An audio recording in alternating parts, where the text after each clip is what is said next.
Ladies and gentlemen, we would like to welcome you online seminar of the UCSSC. With us is the Executive Vice President of the UCSSC, Coach Mark Rauterkus of USA, and yours truly, the Chairman of the UCSSC and Bisaya. We do have here our one of the greatest, okay, speaker for Open Water, high performance director of Open Water, coming from United States of America, that's USA, and none other than Mr. or Coach Rick Walker. Coach, the floor is yours.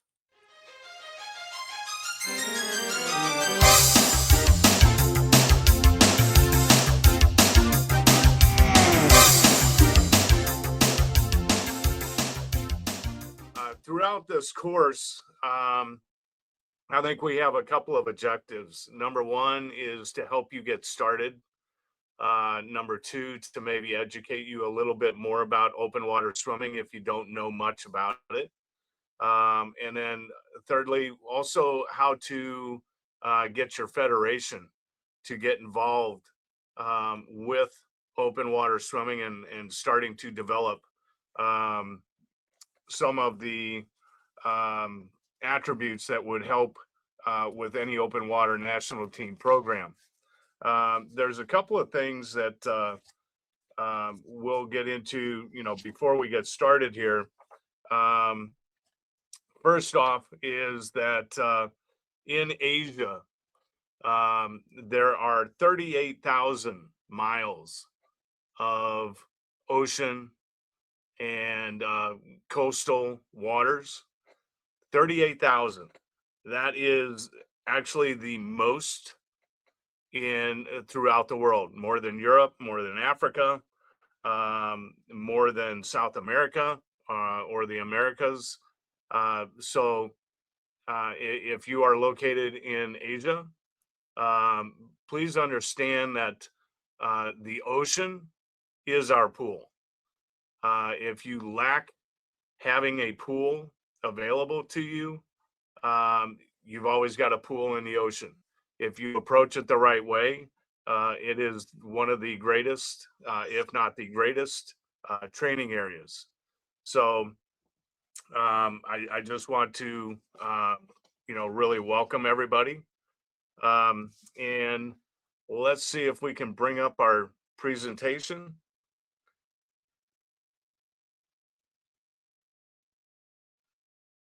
There we go. All right. So the slides that we're about to go through are a presentation that I developed for Pan Am Aquatics. And Pan Am Aquatics is the governing body of the Americas. Asia has a similar organization, and I would encourage you to reach out to that organization for assistance in gathering information, developing programs, and so on. If you are in any other part of the world, it is the same in Europe, same in Africa. So highly recommend that you reach out to those governing bodies, get familiar with their website. If they don't have information that's on there, then encourage them to do so.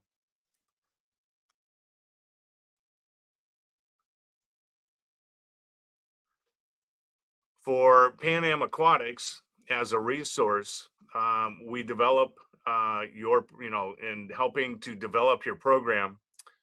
We always want to know that there is help available either through Pan Am Open Water or through Pan Am Aquatic Headquarters. This would be, again, similar to the organization that you all have. For Pan Am, we're there to help all coaches, all federations, all athletes succeed in all things aquatics.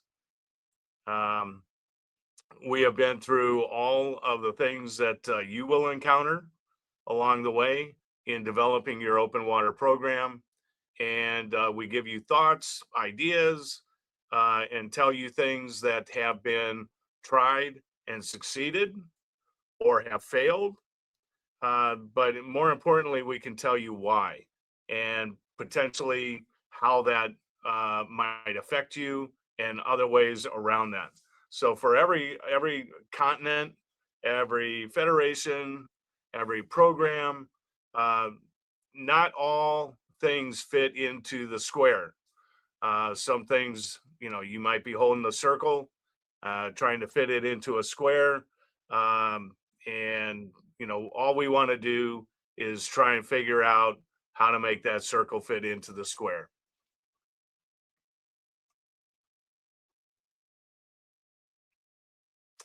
All right. In developing a federation plan for open water, you first have to start out with what is the plan?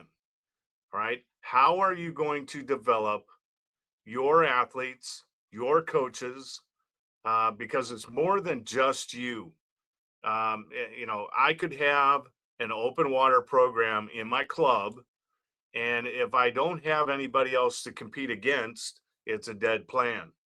So you have to have multiple coaches pushing for the same idea, either of the federation or of the continental organization itself. Um, in generating programs, you want to make sure that generating programs that will get athletes and coaches excited. All right. So if you are an administrator, in order to sell this program, it's got to be something that's going to excite the coaches. More importantly, it's going to excite the athletes.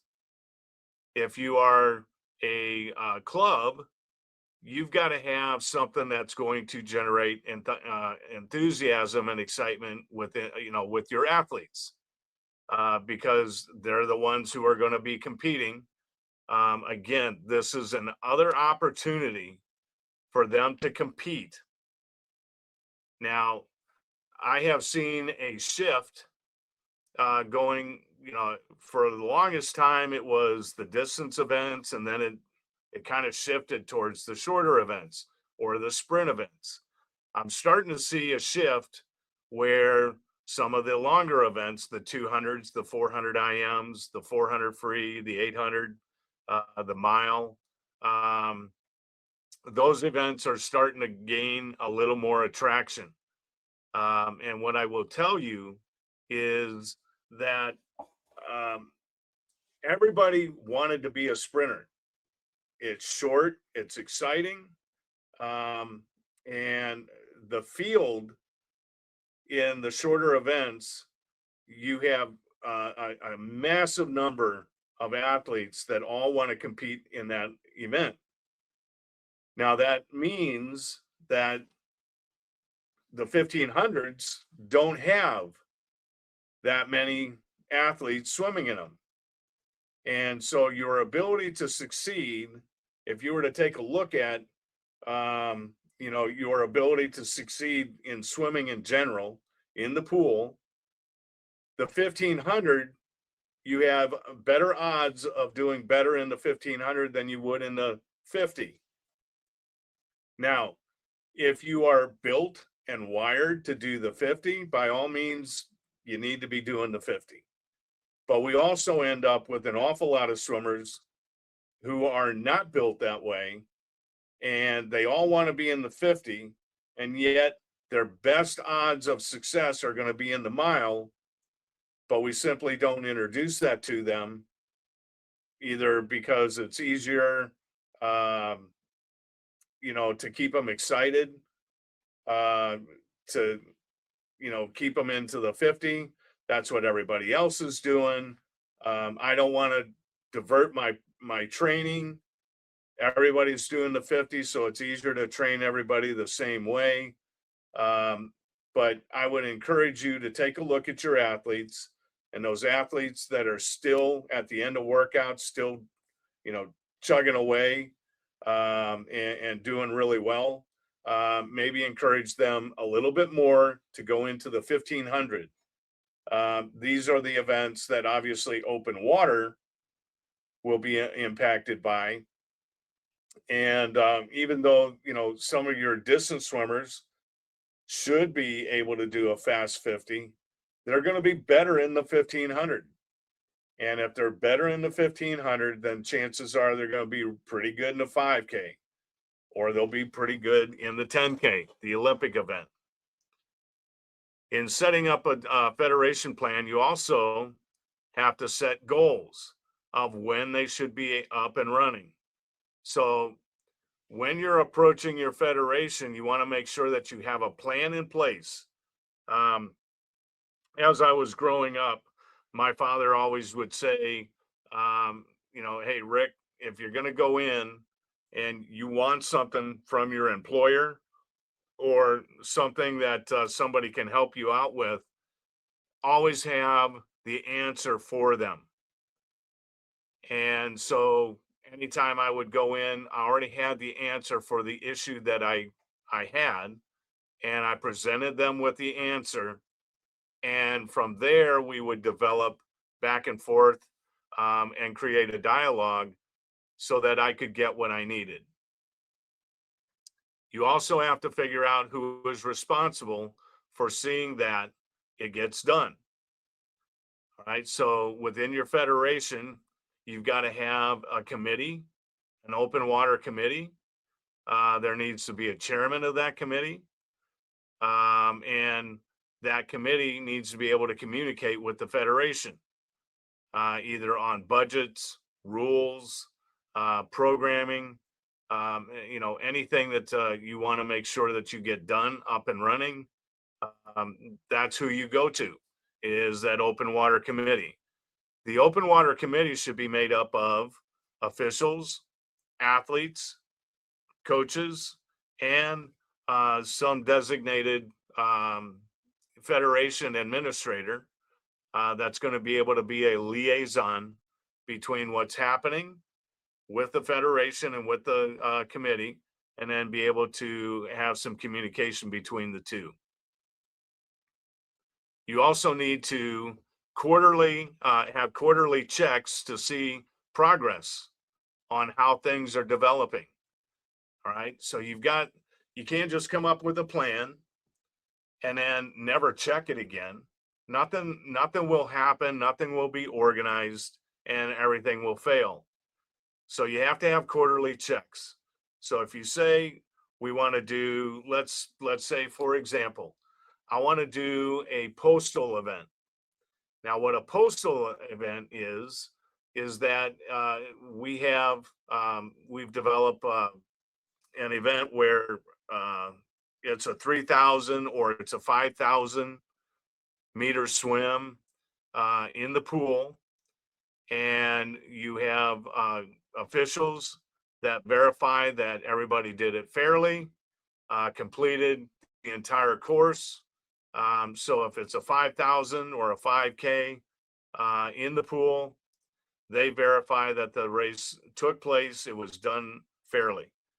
Then you have the name of the athlete, the time, and you mail it into one central location. Once that's done, everybody that sent in times, it gets tabulated, and then you have the fastest times all ranked out from first to 50, 100, 500, how many ever took part in it. And then you publish that information with awards, be it medals or caps and a shirt, something signifying that there was an award for the event that they won. So that if you say you're going to put that into place, then you've got to have a plan. Then you also have to make sure that the things that are in place to make sure that that gets done. Let's say a lot of times the postal event will take place over the Christmas months, where there is a break from school, where the athletes are going to be able to train. They're training hard. It's in the middle of the season, so they're getting after it. This is a way to kind of break up their training and throw something really exciting in there for them. So you have to have in place, in October, information goes out to all the clubs. In November, there's a reminder with the process of how they're going to do it, what's the window that they can compete and run their event, and then the deadline in order to be able to send in their results. And then there's going to be a publication of the results. So those are all checks. We put down here quarterly checks, but you can check it at any time. Each plan should have something like this, where you're checking each of the steps along the way. Then you have to implement the plan and stick to it. I can't tell you how many things that we started, in my experience here in the US, can't tell you how many times we started a program, and at the very beginning, it was, it was chaos. And we wanted to pull the plug. And what we said was, hey, we need to stick to it. There's a 1 year or a 2 year time limit on it. We'll evaluate at the end of the 2 years. Well, sure enough, at the end of a year or at the end of 2 years, the chaos settled, and we made adjustments along the way instead of pulling the entire program. And the entire thing was up and running, and it was doing great. It was doing everything that we had hoped for and then some. So if you start a program, have a plan to stick with it, because not everything that you start out with is going to be just gold. Sometimes you're going to have to get out there and you're going to have to buff that up. And you're going to have to turn something that looks really, really ugly into something that looks really, really sparkly. So make sure that you're sticking to the plans that you put in place. Now, by all means, if you get to a year or 2 years, whatever your deadline is for evaluation, if it's not working, pull it.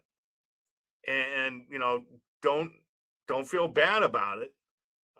Trying something that fails is a whole lot better than not trying anything and you've got nothing up and running. So I strongly recommend that you put it in place, stick to it, do everything you can to make that thing work, adjust along the way.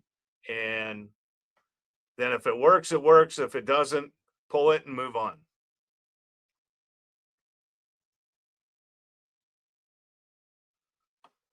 When you're designing a swimming pool workout for open water swimmers, all right, you have to figure out, what is the distance that you are training for?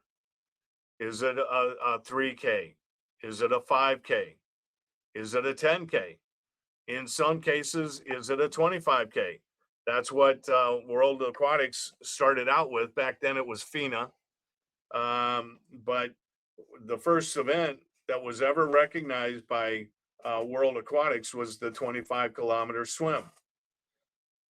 So you have to figure out what it is that you're training for.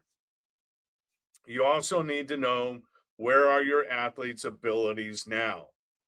So if they've never been exposed to open water, you're going to have to start exposing them to them. And as a federation, or as we'll just go down to as a club, you as a coach, you can do that by exposing them to pool workouts. Now, we'll have a video a little bit later from now, and I'll show you some of the things that we have done and we have developed to be able to do exercises in the pool to help you with open water. But you've got to start exposing them to them. If you've got a lake or a river, you need to be able to get them out there, make sure that you have all the safety measures in place. But even the sprinters will enjoy, most of them will enjoy the change of scenery. the change of training. And, I will get into a little bit later as well the benefits of training open water. But you have to figure out where are they now and where it is that they need to be when you get done. Again, as you want to have a plan for the federation from a micro standpoint, you've got to be able to get down to your athletes and be able to micro um, adjust and micro uh, establish their training regimen, right? So they're going to have to do a lot longer swims during their workouts in order to build up that stamina, that aerobic base, to be able to sustain good capabilities within the race. What kind of commitment are your athletes willing to give? All right, this is a really sticky one for me. Now, as a coach, we go into practice every day and we expect our athletes to give all that they have while they're in the pool. And at the same time, sometimes we as coaches walk in there and we're not giving them everything that we have. All right. If I've watched my program, I've watched other programs, and the attitude and the effort and the commitment tends to mirror the coach. So if I come in there every day and I look like I don't want to be there, my athletes will end up showing up to workout and acting like they don't want to be there. If I come in there and I'm excited, I'm enthused about what we're doing, and it's like, hey, today is going to be a great day. Eventually, that's going to mirror and project onto your athletes, and they begin to take on that same enthusiasm, that same excitement about what's happening at the workout. And we all know that races are not won just on the day of the race. It's won and lost in workout. If we are not preparing to win, during workout, we're not going to win in the pool during the race. We're just not going to be prepared for it. If we do, it's going to be luck. And I never, ever wanted to rely on luck. All right. So how much time do you have to train them? Now, this again is going to be something that you're going to have to work on. If all you have is an hour, it's not going to be enough to really do much in preparing an open water swimmer. So you may have to go to a manager of the pool and figure out, how can I get more pool time? Because you simply need it. If it's going to be a 2-hour swim, putting in, a half hour, 45 minutes, or an hour is not going to be enough to be able to prepare somebody that's going to be have to train and perform at a high level for 2 hours. So you may have to figure out, okay, we're going to be an hour in the pool, and then we're going to go straight over to the ocean, and we're going to swim, a course that we have designated out there between buoys, and do repetitions there. So you have to figure out how much time do you have to work with, and then also adjust or set that up with the management of the pool. Hopefully you can rely on parents or your board of the club and help them, have them help you help their swimmers. How much pool time do you have? Is it once a day? Is it twice a day? In the peaks of training, obviously 2 times a day in order to get in what we need. Also to help the body, prepare to train at a high level, have time to recover, come back and train at a high level. These are all aspects that we scientifically, it's been proven, tried and true. These are the best way to get those athletes prepared, especially for what we do in the pool, but it's the same for open water swimming.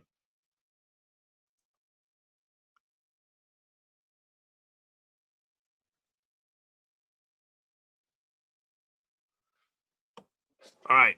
You also have to figure out, and I know some of you may be working with, if you've got an 8-lane pool, you might only get 4 lanes, or you might get 6 lanes, and 2 lanes have to be open to the public. But how much pool space will you have to work with? All right. So you got to figure out how you're going to make that work. It may mean that you ask for, um, pool time, an extra hour, and you have your sprinters come in, um, and your distance swimmers at the same time at the very beginning. Your sprinters will do their workout, they'll leave, and then you may have stroke people come in, but your distance swimmers are still swimming. And then you may have IMers come in at the end, but your distance workout swimmers are still working out, so that the open water or the distance workouts, everybody's they're there the entire time. Your sprinters are there maybe the shortest amount of time, but you may need to step that and prepare them one way or another, based on the amount of time that you have and the workspace that you have. All right. What support will you have from your club, your parents, or your federation? Again, go to the federation, make sure that they are in tune with the current and up to date rules for open water. And if they don't have a program going, or if it's dead in the water, get them up and going. Say, hey, we've got some excitement, we have some enthusiasm. We want to have this in our program. And I can tell you, if you get to a couple of athletes who have some influence or some pull, and they start chirping about how they want open water, and it's not fair that the entire world has open water and we don't, people start to, perk up and, start to listen and say, hey, we need to do something. All right. We all know that parents only want what's best for their kids. Well, if they're missing opportunities because they don't have a program that everybody else has, parents are going to be, they're going to start shaking some trees and saying, hey, why is this? Why don't we have a program like that? So get to the athletes, generate some enthusiasm. They'll start talking to the parents. Parents will start being a little more enthusiastic. Once you've got the parents going, parents typically make up a federation, and it makes it a little bit easier to get things approved, get things up and running within your own club. If the kids want it, the parents are going to want it, and if the athletes and the parents want it, then obviously you get to do what you wanted to do in the first place, and somebody else did it for you. All right. But you've got to be prepared. Now, we discussed before um, how the athletes tend to mirror the coach. And one of the things that's fascinating is, I've run into all kinds of coaches who have said the exact thing I was just talking about. We don't have any programs. Um, we don't have pool time. I really want to do this, but nobody helps me. And then I start asking questions. Well, have you, how much pool time do you have? Well, we only have an hour. And then I say, okay, so have you talked to the manager? Well, no. And I'm like, well, how can you get more pool time if you don't even know if you can get more pool time, and you haven't communicated with the pool manager? Well, I need to get back home and it's a long time, I had a long day, I have another job, and it just I get tired at the end. Look, either you want it or you don't. I'm assuming that if you're here and you're taking this course, you've got some interest, you've got some enthusiasm to maybe change up what you're currently doing. That's great. Feed on that. But that also means that if your athletes are going to have to sacrifice more time to train, you're going to have to sacrifice more time to train them. And if you don't want to put in the time, how can you expect your athletes to put in the time? This is not easy stuff. Being the best in the world in the 50-meter freestyle is not an easy stuff. And if you don't, if you get back what you put into it and you never make it to a national event or, a world event, international event, or if you never succeed on a local level, it might have an awful lot to do with the effort that you're putting in. It's not your athlete's fault.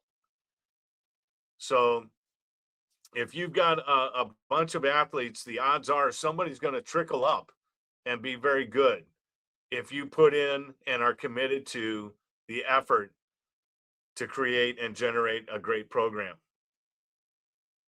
All right. So that gets to how committed are you as a coach into putting in more time and changing the way you think about your training. Right. So you've got to be one of the best things that ever happened to me was when open water became something that FINA back then, FINA, World Aquatics actually recognized. Excuse me.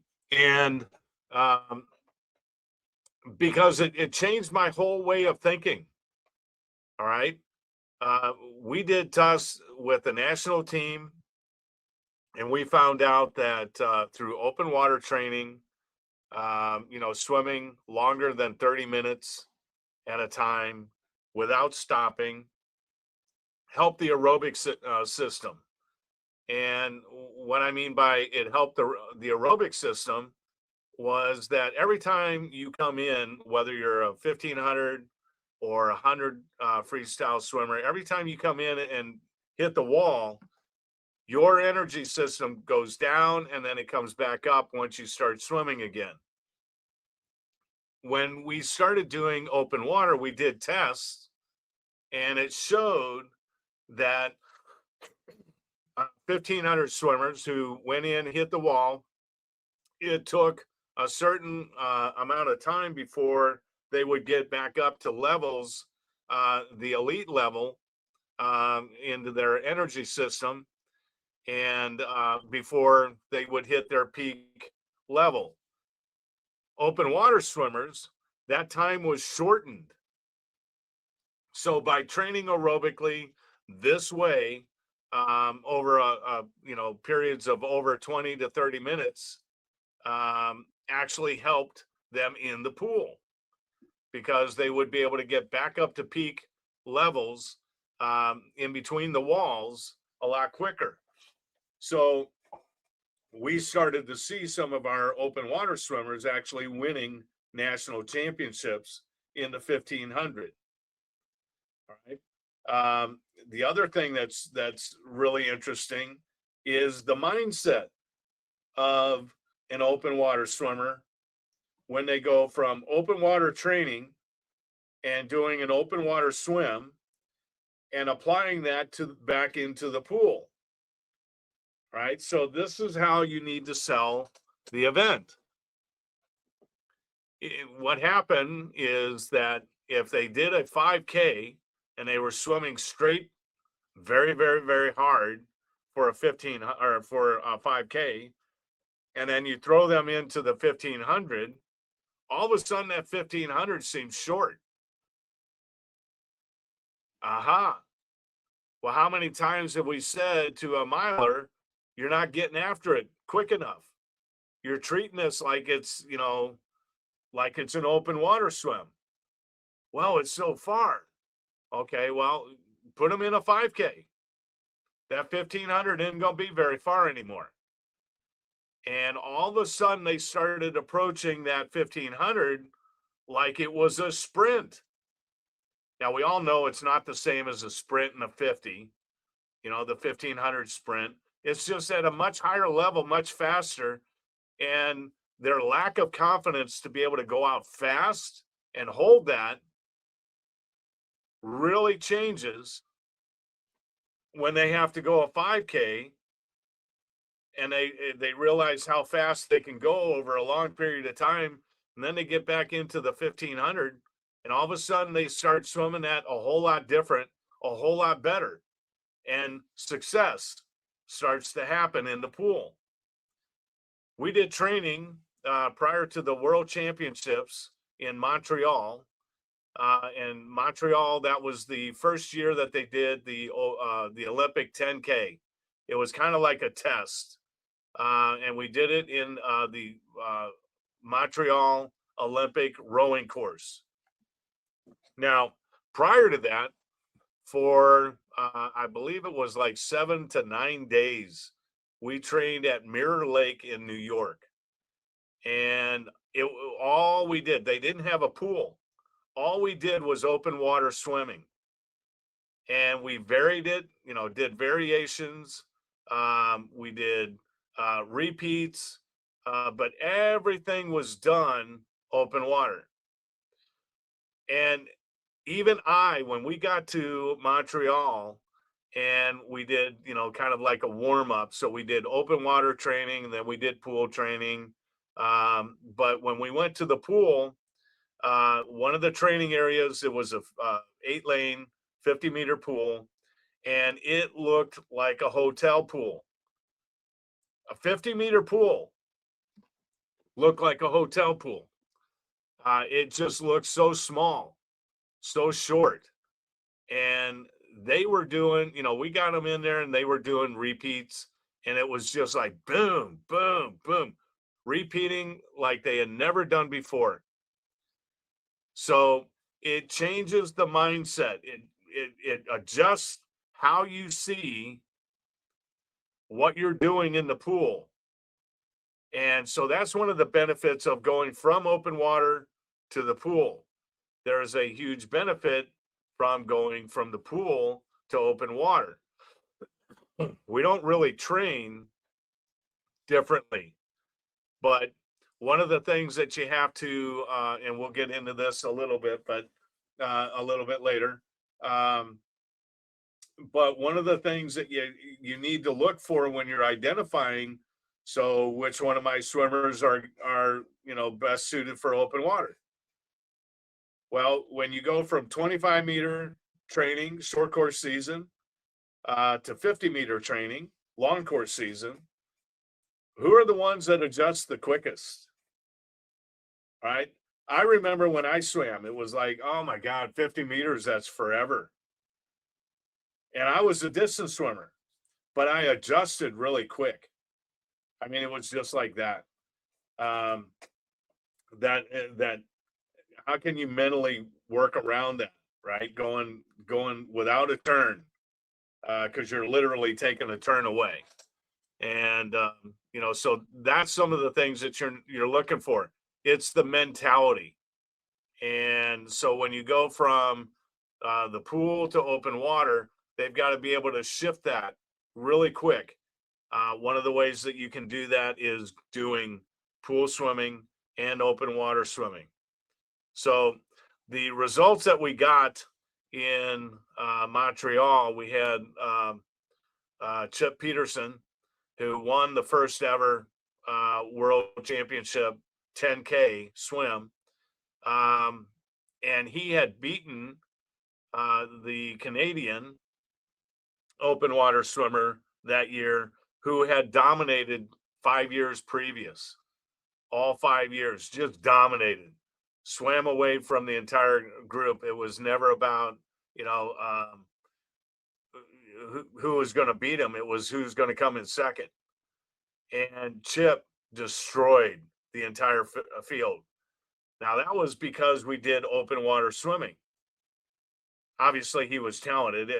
I'm not taking that away from him, but we trained him to be prepared. And these are things that you can use to even, prepare athletes even better for the open water. All right, what access do you have to open water practices? So, what is the nearest lake, river, ocean? Again, if you're there's lakes and rivers all over the place, and you got to be located at least close to something. As we said before, I'll show you a video. If you don't have access to a lake, a clean lake, or a clean river, or an area in the ocean where that's also clean, there are ways to be able to do that in the pool. I acknowledge that not everybody has a pool, that everybody wants. If you don't have very many pools in your area, everybody wants to use the same one, then you got to figure something out. You just gotta work on something. And sometimes going out to an open water venue to get most of your work in, that might be the way to do it, and then be able to specify things in the pool workouts. All right. Do you have an escort craft available for your use? A kayak, a seaboard, um, and we'll get into safety. But I would never put any of my swimmers into a situation where they're in danger. In the pool, you're confined in you got four walls. It makes up the pool. You're able to see across the pool, the length of the pool, and typically you have lifeguards that are there to assist if anything happens. So you need to make sure that if you're doing open water, remember, if you've got 25 swimmers in there and one goes down, what are you going to do? If one develops some kind of an issue, you can't see the bottom in most cases, and they start to struggle. You're up there on shore. Are you going to go in there and get them?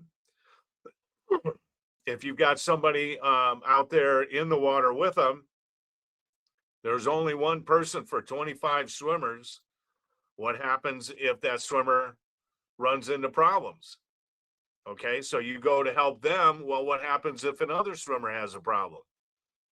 You've got to think about these things, and it's got to be part of your plan. The way I always prepare for an open water swim, open water practice, pretty much everything I do in life, is it's like you're walking down a sidewalk and you're coming up on an alleyway. It's dark. Things are kind of looking sketchy. The hair on the back of your neck starts to stand up. What are you going to do if you get to that alleyway and somebody pops out and wants to rob you? All right. Most people who have awareness are going to sit there and plan out 5 different scenarios. Somebody pops out, I'm going to do this. If nobody pops out, but they're on the other side, I'm going to do this. If I'm coming up on an alleyway and it's possible a car could come out, this is what I'm going to do. So you have to prepare your workouts the exact same way. And it's just common sense. If this happens, I need to be prepared for this. If this happens, I need to be prepared for this. If this happens and I'm not prepared, I'm in trouble. I'm liable, and I put my athletes in jeopardy. The other thing that you need to be aware of is if you're going to be doing an open water swim, are your hospitals and rescue vehicles aware of what you are doing and where to go if there's an emergency? So, for example, I've got a lake that's located about 5 miles from me here that I used to take my university team to train. And I would notify weekly the emergency rescue vehicles, that location. I would tell them, hey, we're going to be out here Monday, Wednesday, and Friday at this time. If you get a call, this is where you need to go because it'll be us. And so they knew where to go, they knew what to expect. It would be a swimming related issue, not somebody that fell from a cliff or, sprained an ankle hiking. No, it was going to be swimming related. And here are the things that you might need on, in your vehicle. I also notified the hospitals. So here's my window. This month we're going to be swimming out in a lake, and if ambulance comes in and you see a swimmer, that's our swimmer. But if you get a call, it's going to be for these reasons, and just be prepared.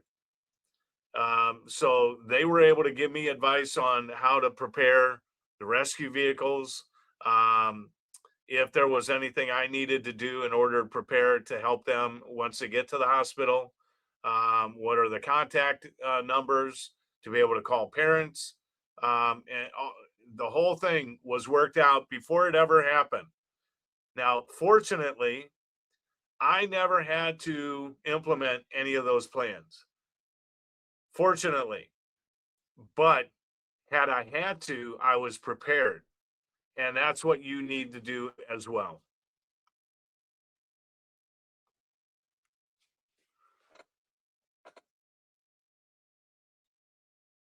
Changes the slide out. All right, so for pool workouts, um, we will, and I think Dennis, I think we're going to take a 10-minute break here. So we will come back at, let's see, it's going to be 9:30. 9:30. Yeah. 9:30. We're gonna be having about 10 minutes break, and while we do have a break, we're gonna be while coach has a 10-minute break, we're gonna be talking about the plans and um, the what happened to the Egypt uh, um, swimmer, okay, on the competition. Okay, so Perfect. let's give the break for coach Walker, and we would like to take advantage of explaining the plans for 2026. Coach, you can have a 10-minute break. Very good. And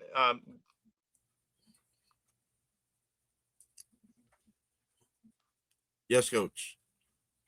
sorry. So I just wanted to ask you about sharing my screen for a video. Okay. Yes, coach. Would I be able to do that from where I am? The person in charge is Coach Mark. Okay. Sure, Coach. Uh, Yeah, Rick, there's a button at the top yeah. Share screen. that says share screen. Yeah. Yeah, so Just get to like your Zoom. video on your browser and pretty much, yes. Okay. All right. That sounds great. And maybe we could start with And any then we'll come back to questions. your slides too. Okay. Perfect. Thank you. Okay, guys. We would like to take advantage of this opportunity, okay, of saying something, okay, for this Egypt swimmer, okay, that happened in the competition. Okay, Mark, you can open up the topic. Mark, Coach Mark, Coach Mark. I think he took a 10-minute break. Oh yes, Coach. Okay, everybody, we would like to uh, give you the recent update of the Egypt swimmer, 11 years old. Yeah. Right, Mark? Mark? Hello, Mark. What happened to Mark? Okay. Mark, can you hear me, Mark? I'm here, Dennis. It's, Okay. my internet is weak, The but I'm here. 11-year-old Egypt swimmer. Hello, Mark. Can you hear me? Yeah, Dennis, it's breaking now. Okay. You're Guys, can you you're hear me? coming. Go ahead. Okay. Mark, the swimmer in Egypt.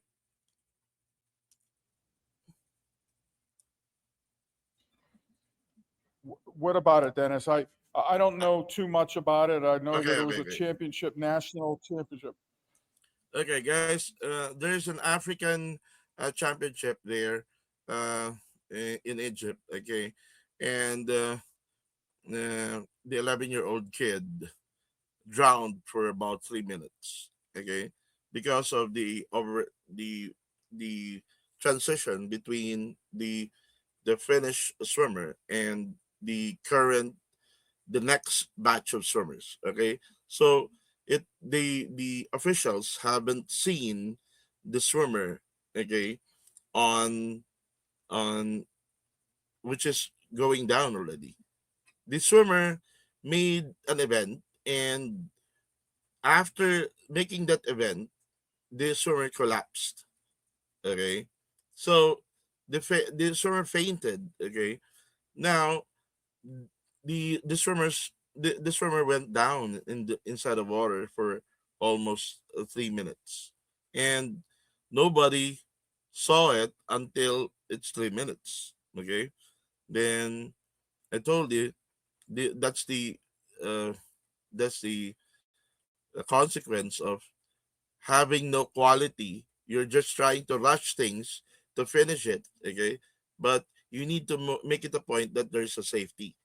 Okay, now here it goes. Okay, um it was not seen, okay, by a lifeguard or what. I still don't know what is the correct story behind that. But guys, if we're gonna be having competitions, we need to think about the safety of all the athletes, and take note, the lifeguard is the most competent person to do the CPR, unless there is a champion in CPR. Okay, so let's give value to the the lifeguard on the swimming pool. Okay, because that's his task. Okay, in case that there will be anything that may arise. Okay, on the event of the competition, the one that can easily do the CPR is, it's either there's a nurse, or there's a lifeguard, which is really good. Okay, so it's a reminder for you guys. Okay, so I just we thought of bringing it up on the seminar, that this time, giving a fast-paced competition doesn't doesn't ignore the fact that there is a possibility of not seeing, or not looking at the safety of the kids. So please, let's always look at the safety of the kids. The clearance, clear the pool. Okay, so it's just a reminder for you guys. Okay, uh, in order for you guys to respect the speaker, is it possible that once in a while you can open your windows, so it shows that the speaker also um, is appreciated. Okay, and the speaker knows that you are also uh, listening to him. Okay, that's one of it. And the speaker, today is the high performance director of USA Open Water Swimming, and so let's give him a nice way of respecting, all right, by showing once in a while open. Yeah, I do know that some of you has having had a hard time on the internet, but uh, the best way to respect a speaker is for you to be open. Okay, yeah. Uh, we still have about 2 minutes. The 2026 we do have. By the way, uh, today we I had a research group. Okay, uh, one of that is the engineer, the UCSSE engineer, and he confirmed the the thing that I saw in sports science. So that is why the UCSSE is giving more value on the national coaches rather than focusing on sports science. Okay, so sorry guys, I don't want to open up the topic about the sports science. I'll just the the whole idea of UCSSC will stick to focusing on the 2026 for the national coaches, mostly our national coaches. Okay, so just we're just giving you the whole idea for the 2026. Okay, is Coach there already? I'm here. Okay, Coach, you can go back again. Very good. I gotta go back to our plan here. Uh,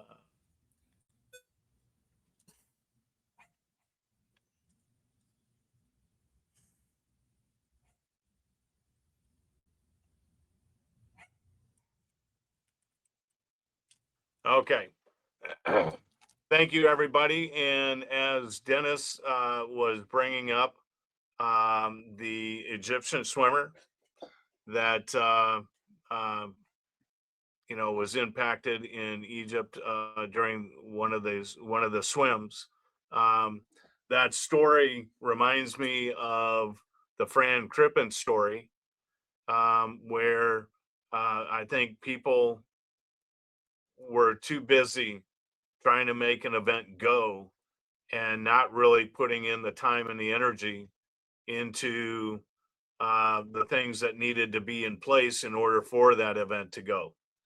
And quite often, you know, if you've ever watched a pool being made, um, the uh, the important things are the things that go when money's involved. So as the budget gets tight, the deck space seems to get smaller. The safety measures seem to get smaller, and those are actually the things that needed to be there, and the things that we think we value the most um, are actually not the things that uh, are the most impactful. So during a race, you as a coach, you are responsible for your athlete's safety, and you will see, at least within Pan Am Aquatics, everything that I do, uh, because I knew Fran. Fran drowned less than 500 meters away from the finish of a race in Dubai. And, there were a lot of factors that went into that. But one of the resounding factors was the lack of safety measures. Nobody saw it. Nobody saw him 500 meters from the finish, and nobody saw a swimmer go down. That's unacceptable. And you as a coach, you are responsible for their safety. Now, I will preface this. You have more access than you know, to people who have plenty of experience in open water swimming and can help guide you, give you lists of things to check off to make sure that you've got, you've done all your due diligence to prepare for safety. If you're going to go into a lake or a river or an ocean, um, you want to make sure before you ever even consider going in there that you've considered all of the safety measures. And if you don't have those safety measures in there, you have no business taking your athletes out and doing a workout, because all you're doing is, it's like going to Vegas and playing the odds. You're gambling. And the people you're gambling with are your athletes. So you want to make sure that you are making sure you're doing your due diligence to keep them safe. So we'll get into this here, how to develop a pool workout. So one of the changes that you'll make is you're going to start off by doing longer warm-ups. You're also going to design your sets first by distance, then by duration. All right. So for example, your warm-ups are going to be a lot longer.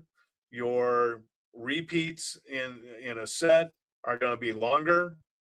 And you're going to be working up the duration of that swim more and more as you go.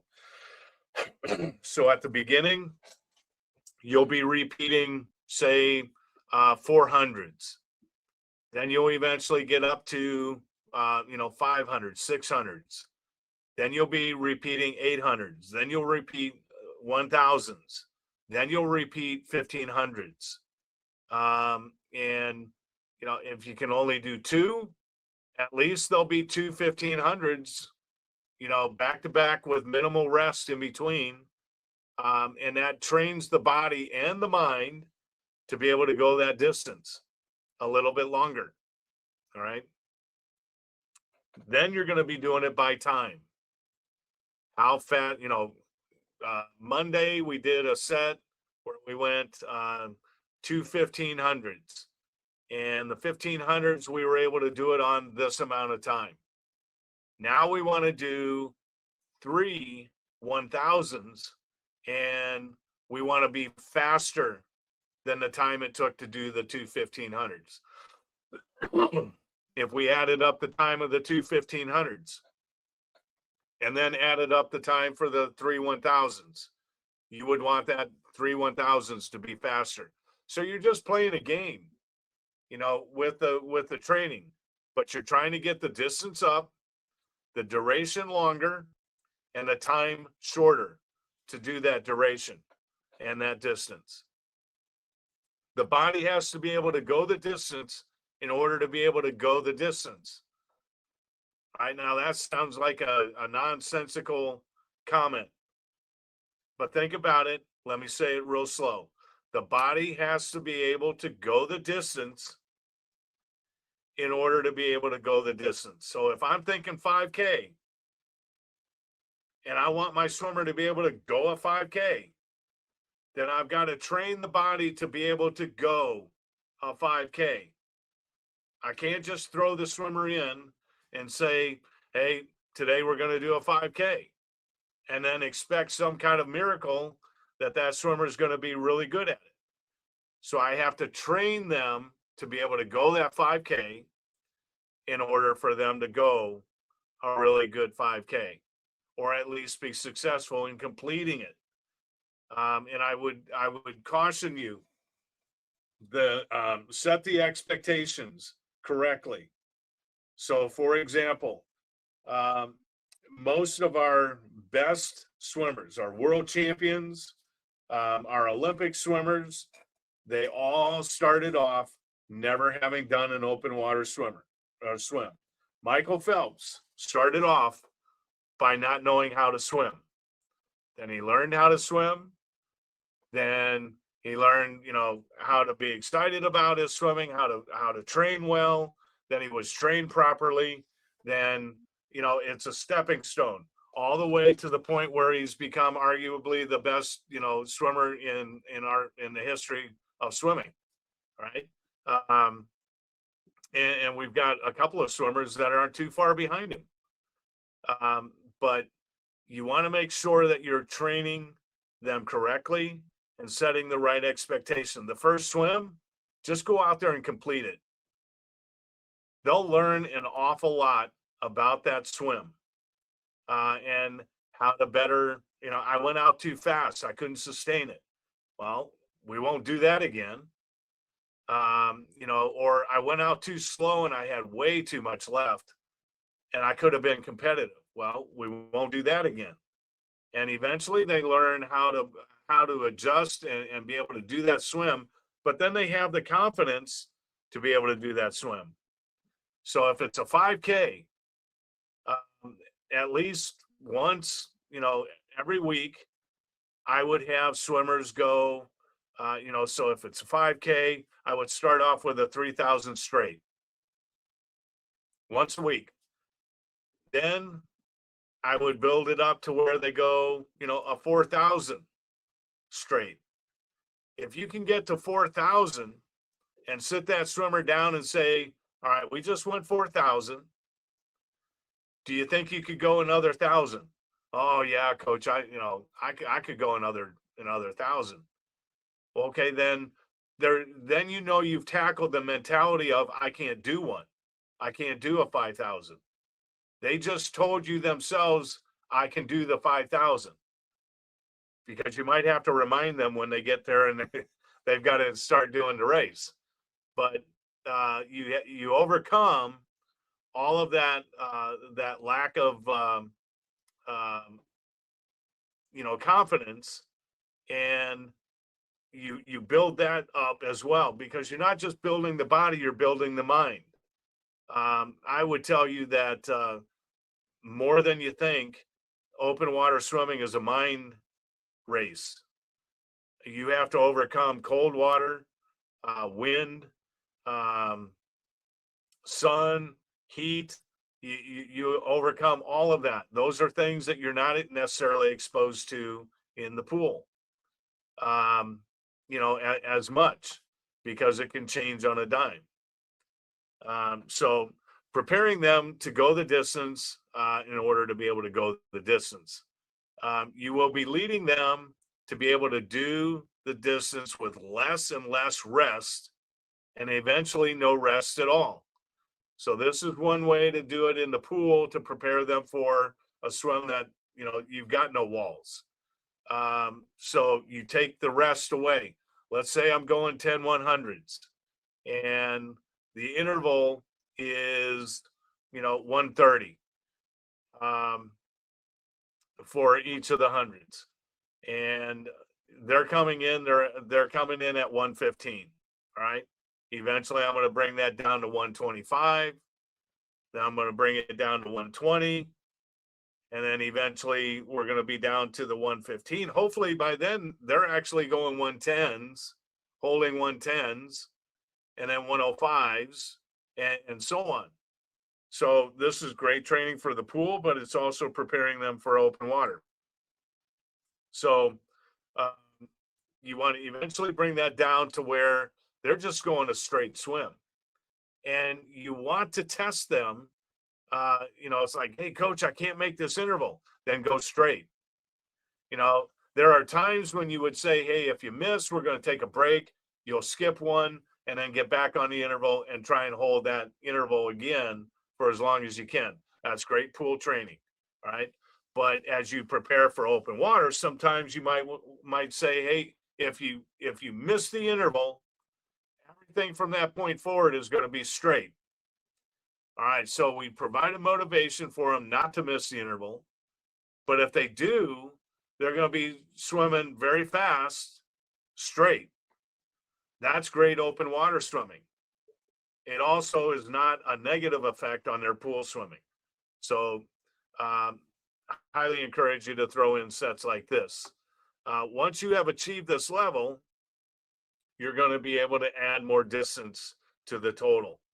So again, if all you are doing in a workout is 3,000 meters, number one, I would tell you on an elite level, you're not preparing that athlete to swim on an elite level, but you certainly aren't preparing them for an open water swim. You're going to have to dedicate more time. That swimmer is going to have to be, prepared to go further, spend more time in the water, and that's going to help, adjust their mentality as well as their physicality.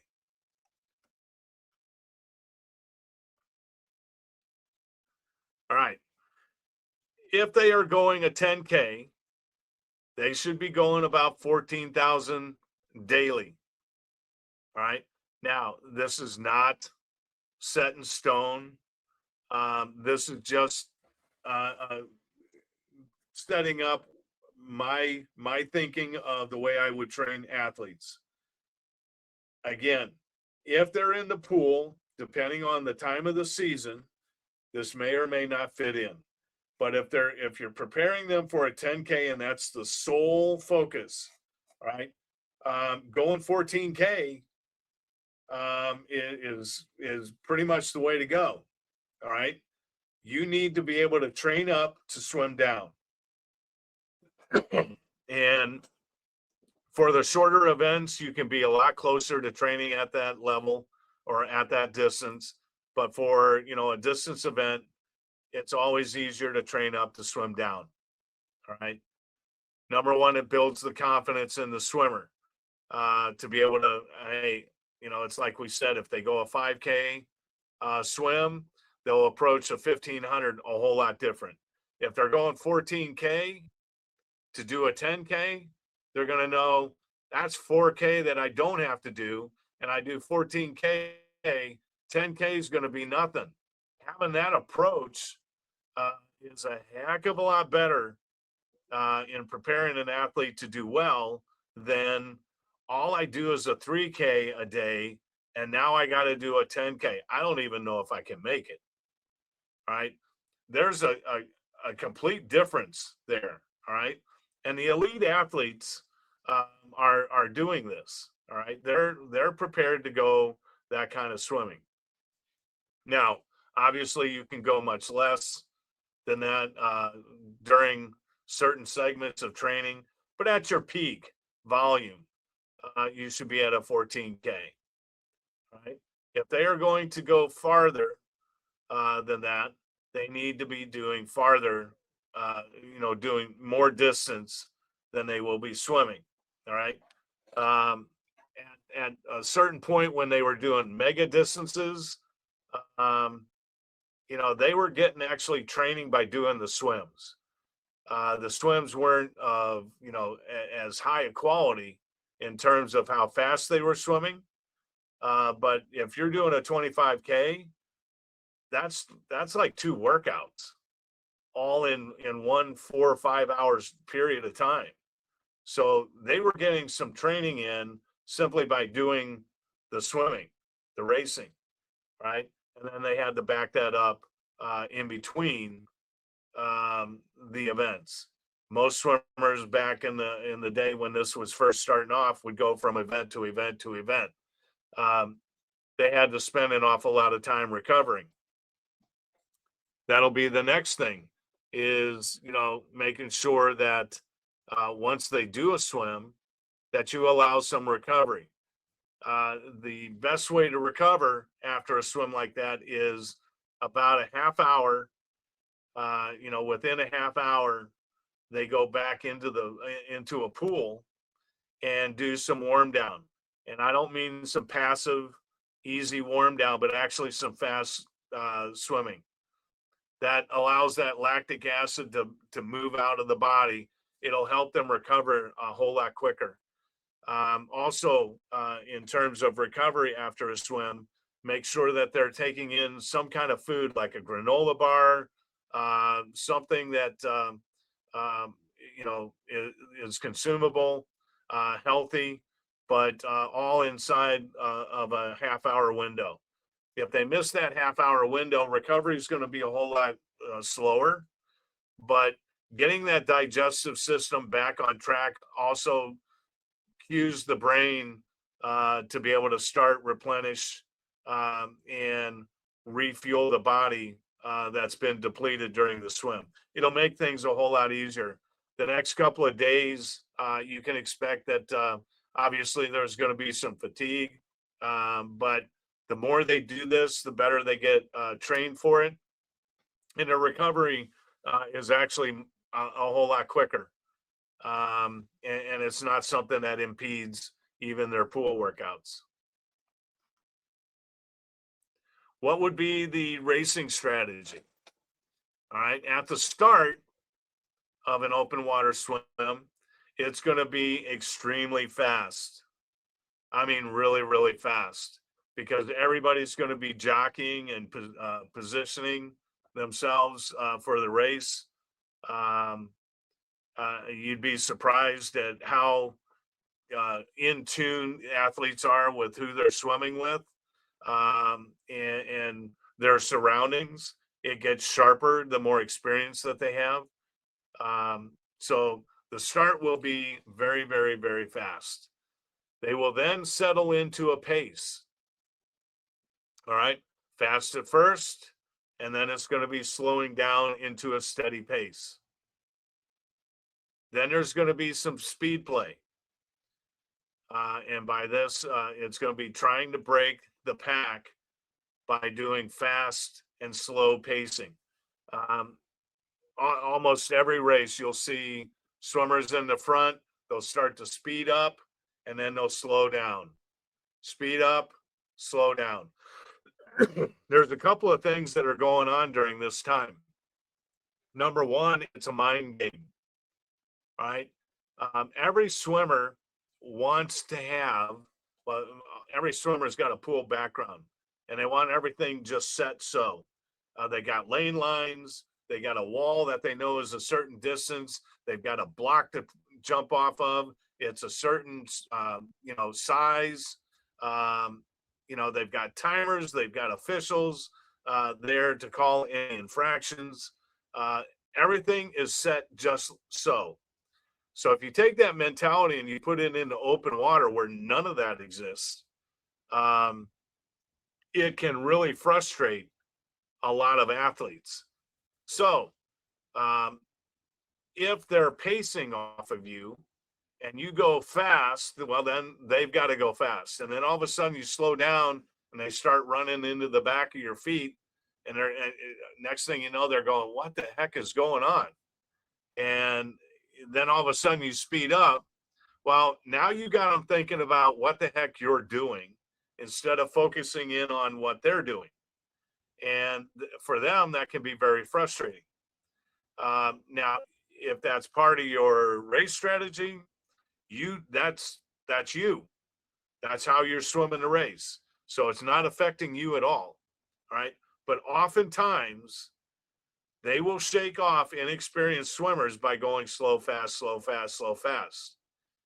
They may even go to veer to the left and then veer to the right and then veer back into the middle, just to throw people off.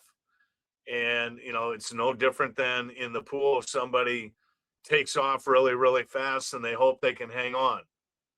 Well, that might throw somebody off who's even keel and they're going to just pace their way through the race. If they get too far out in front, they're thinking, hey, I got to go. And it just throws them out of their game. So it's a mind game. The other thing that'll do is it also, if you've got a background in distance swimming, I remember if I would settle too slow in a pace for too long, at the time that I thought, hey, I haven't been working too hard, now I ought to be able to get on it. And then as soon as I wanted to jump on it, I couldn't, because my body is telling me, hey, don't mess this up. We're feeling good right where we are. And it just doesn't want to go. Right? So an open water swimmer will change the pace so the body remembers, oh yeah, I'm in a race, I got to go sometimes. All right? And it just keeps you alert. Settling into the pace is what will happen, shortly thereafter the start.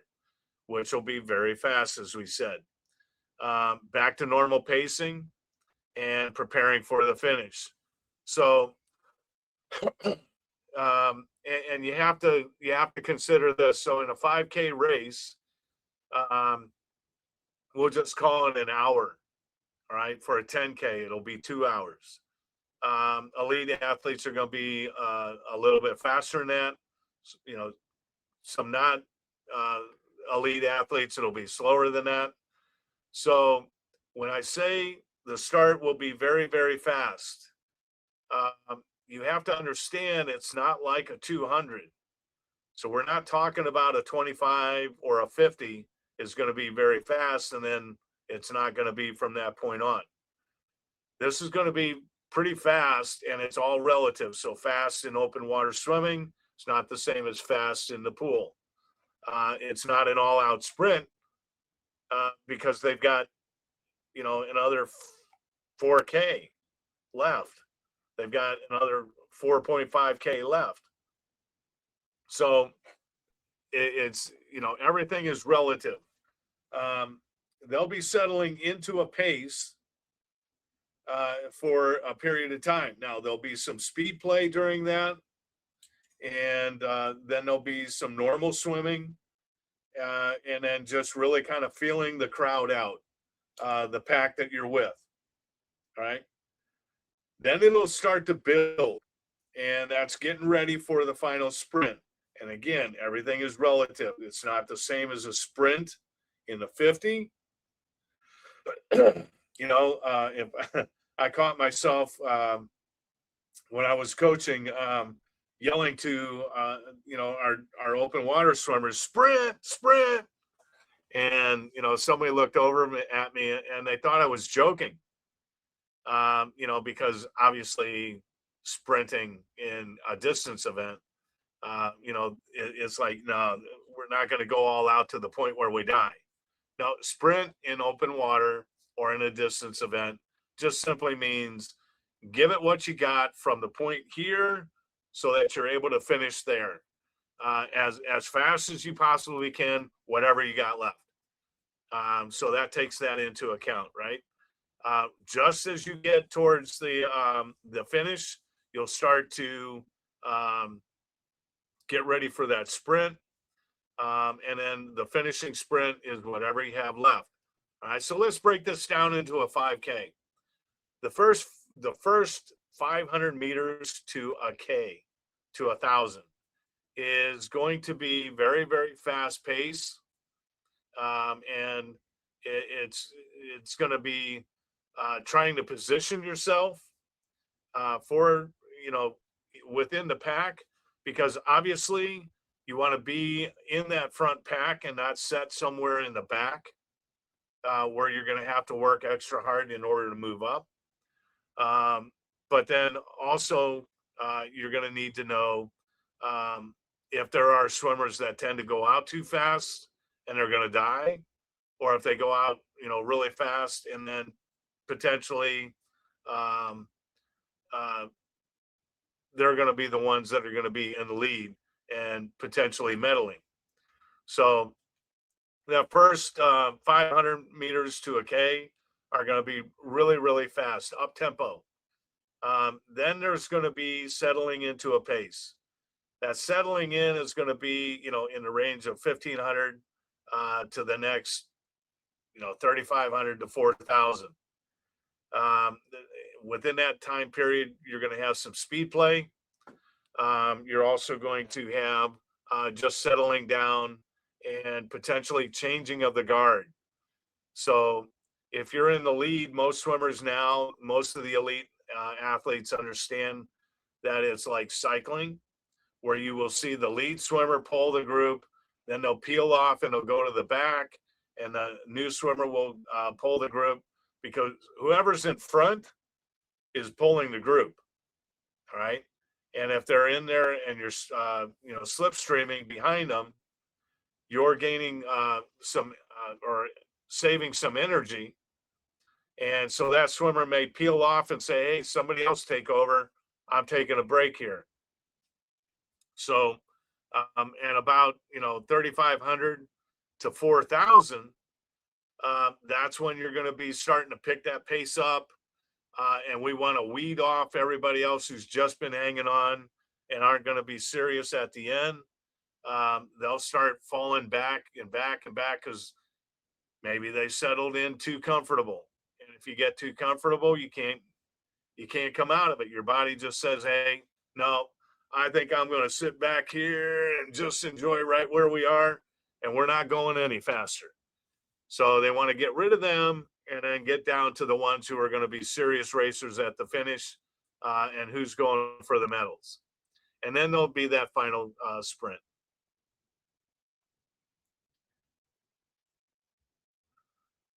Coach. Yes. Yeah, I have a question on drafting. Okay. Yes. On drafting, um, if the person is doing the drafting for more than 15 minutes, okay, or almost 20 minutes, is Yeah. there no intentional or illegal for No. having that intentions? No. Because you're eliminating the resistance if you're drafting at the back. Yeah. Yes. And drafting is legal. So, Okay. and actually, it is a form of strategy for open water swimmers. So, if you think about the swimmer, let me see if I can find something here. We'll use this pair of scissors, right? Yep. And this is the head of the swimmer. As they go through the water, there's going to be water that's going off to the side of the swimmer, right? Off to the side. And if another swimmer can come up and get right to the waist, that water is going to be going around them, and they're actually going to be a little draft off of that lead swimmer. So there's been a lot of research done, and a swimmer that's drafting can conserve. Some have said as much as 38%. Some have said, research has shown, about 8%. If they're sitting a little bit further back and about the feet, it can be, as much as 13%. But we do know that there is some energy that can be conserved off of somebody else. Well, as somebody falls into that draft, they become part of the water that swimmer in front is actually pulling. All right. So they're pulling their body through the water, but they're also pulling what's close to them. And that becomes, part. I don't want to get into too technical, but it's a draft, and you're actually pulling whoever's in your draft. All right. But the swimmers are going to benefit. And that's why you've got to be aware as an athlete of where where you are, what you're going to do if somebody is there. If you're going to be right behind them, you just don't want to be touching their feet all the time. That's impeding their swim. And Dennis, I think your question is really good. What they can't do is draft behind a boat. All right, behind another swimmer they can draft, but they can't get that kind of close to a boat, because that boat is not part of the race. It can actually speed up, and the swimmer can actually be in that draft and start to get pulled along with that boat. So it's an unfair advantage. And that's why they always said you always had to keep 3 meter distance from a boat, unless you were coming in for a feeding, right?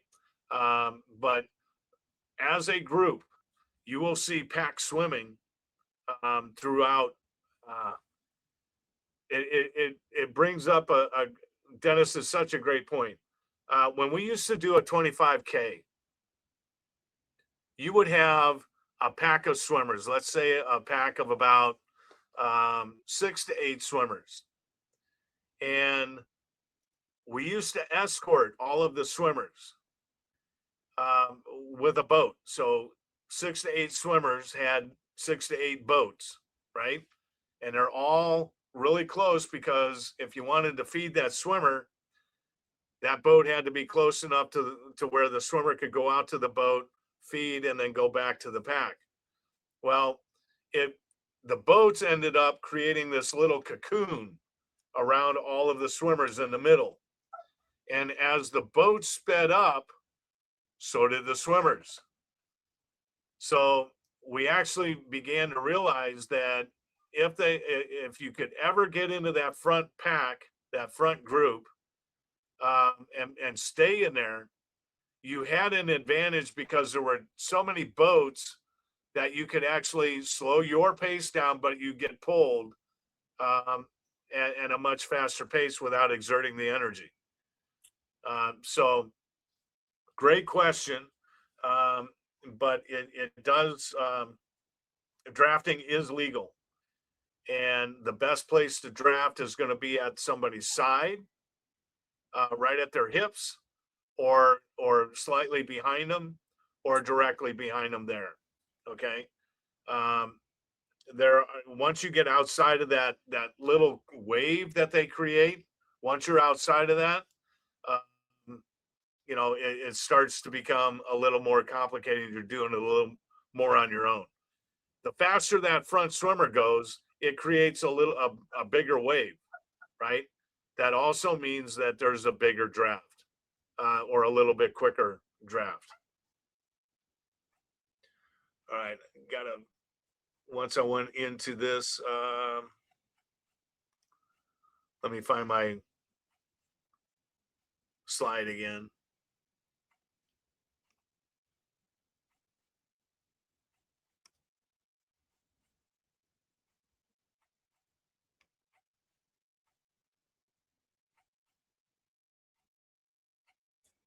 Okay. So what to look for in preparing for an open water swim? This would be all encompassing. So this would be something that you're looking for your workouts, as well as for your competition, because coaches, you're responsible for your athlete. You're responsible for their safety, their well-being, and for their ability for success. All right. So, do you have the ability to be on the water with the swimmers? If not, you should not be going out and doing a workout. That's vitally important. I explained before in the scenario, let's say you've got 15 swimmers. One swimmer gets in trouble and they need to go to the side. What about the other 14? What are you going to do about them? You can't just leave. So, how many swimmers can you escort before needing another one? I would venture to say, about 5 to 8 swimmers per escort. If you've got an assistant coach or a parent that can be out there in a kayak, kayaks are really, really good. Jet skis are good, but you have to watch the fumes. They generate a lot of fumes. That'll make athletes sick when they breathe that in too much. But it's a great way for safety. If you can have a sled on the back of a jet ski, that's even better, because the athlete, if they're having trouble, they can lay on that sled, and you can take them back to safety. I'm always very nervous about motorized boats with propellers, because you get some parent that doesn't know any better, and they're zipping through where the swimmers are, and they're putting them in danger because they could get caught up in the engine. So you've got to plan these things out And if you don't, if you can't be out there on the water, don't send a group out there all by themselves. Just don't do it. It's not worth it. There is nothing that we do in the pool or in open water that's worth your athlete's safety simply by not not paying attention to the safety issues at hand. Are emergency entities aware of your activities? If not, you should not be going out for a workout. Um, Again, we talked about notifying an ambulance. Where they would need to go if you're going to, for a pickup. Here's the place you can go. I'll meet you there. Hospitals. Hey, if we ever have an emergency, here's what's happening. Here are the activities that we're doing. So if you get a call and you got somebody coming in, um, this is what it's going to be about. And then also have access to contact numbers. Is the water too cold or is it too warm? If it's too cold or it's too warm, you should not be going out for a workout, right? Um, Too cold, you're going to be working with hypothermia. Um, Too warm, you're going to be working with hypothermia. And overheating, it's already tough for swimmers in warm water. Body's just going to cook. So you're going to overheat. And again, if it's too cold, they shouldn't be going out. If it's too warm, shouldn't be going out. All of the rules for what's too cold and what's too warm are in the World Aquatic rule book. And if you're going to, again, if you're going to take on and start getting invested into open water, be a student of the game.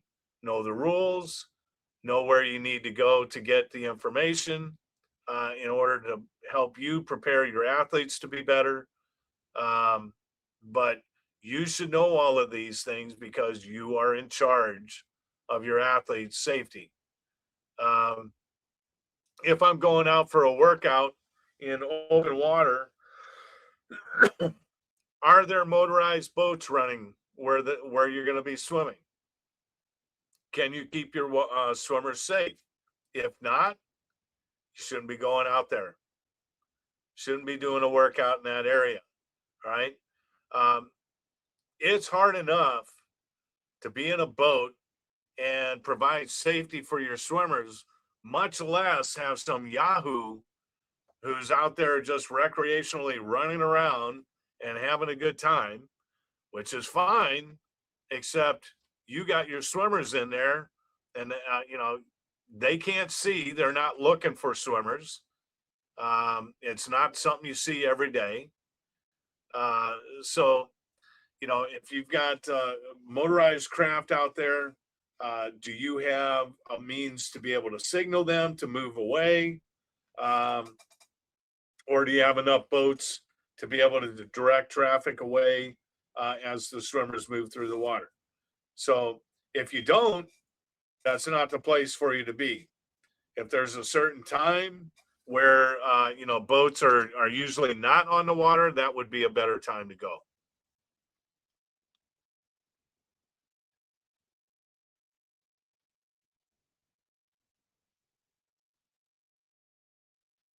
All right, designing a pool workout for open water swimmers, and we've discussed this. So what is the distance you're training for? Where are your athletes' abilities now? What kind of commitment are your athletes willing to give? How much time do you have to train them? And how much pool time will you have? Is it once a day or twice a day?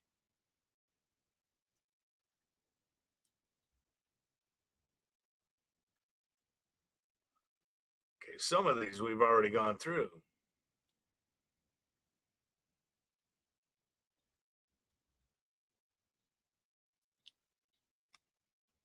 Coach, the widget, there are widgets which is lower there. What's that? Do you have a lot of which is you you sent what you sent there is on the widget? No, no, I think it was a duplicate slide. Okay. Yeah, so we're going into this. How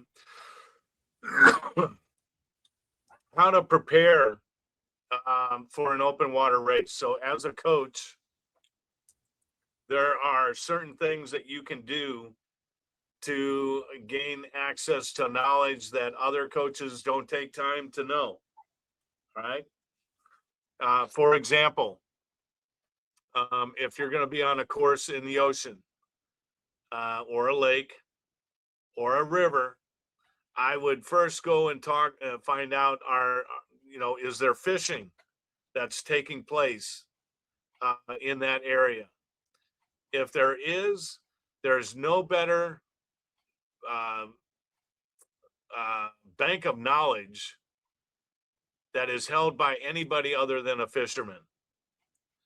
They know when the fish bite, they know when the tides are high, they know when they're low, they know where the currents are, why they are happening. Um, so they pretty much can tell you everything you want to know about that race course. Where I could go up to a fisherman and we have here's the course. Where's the fastest water running, north to south or east to west?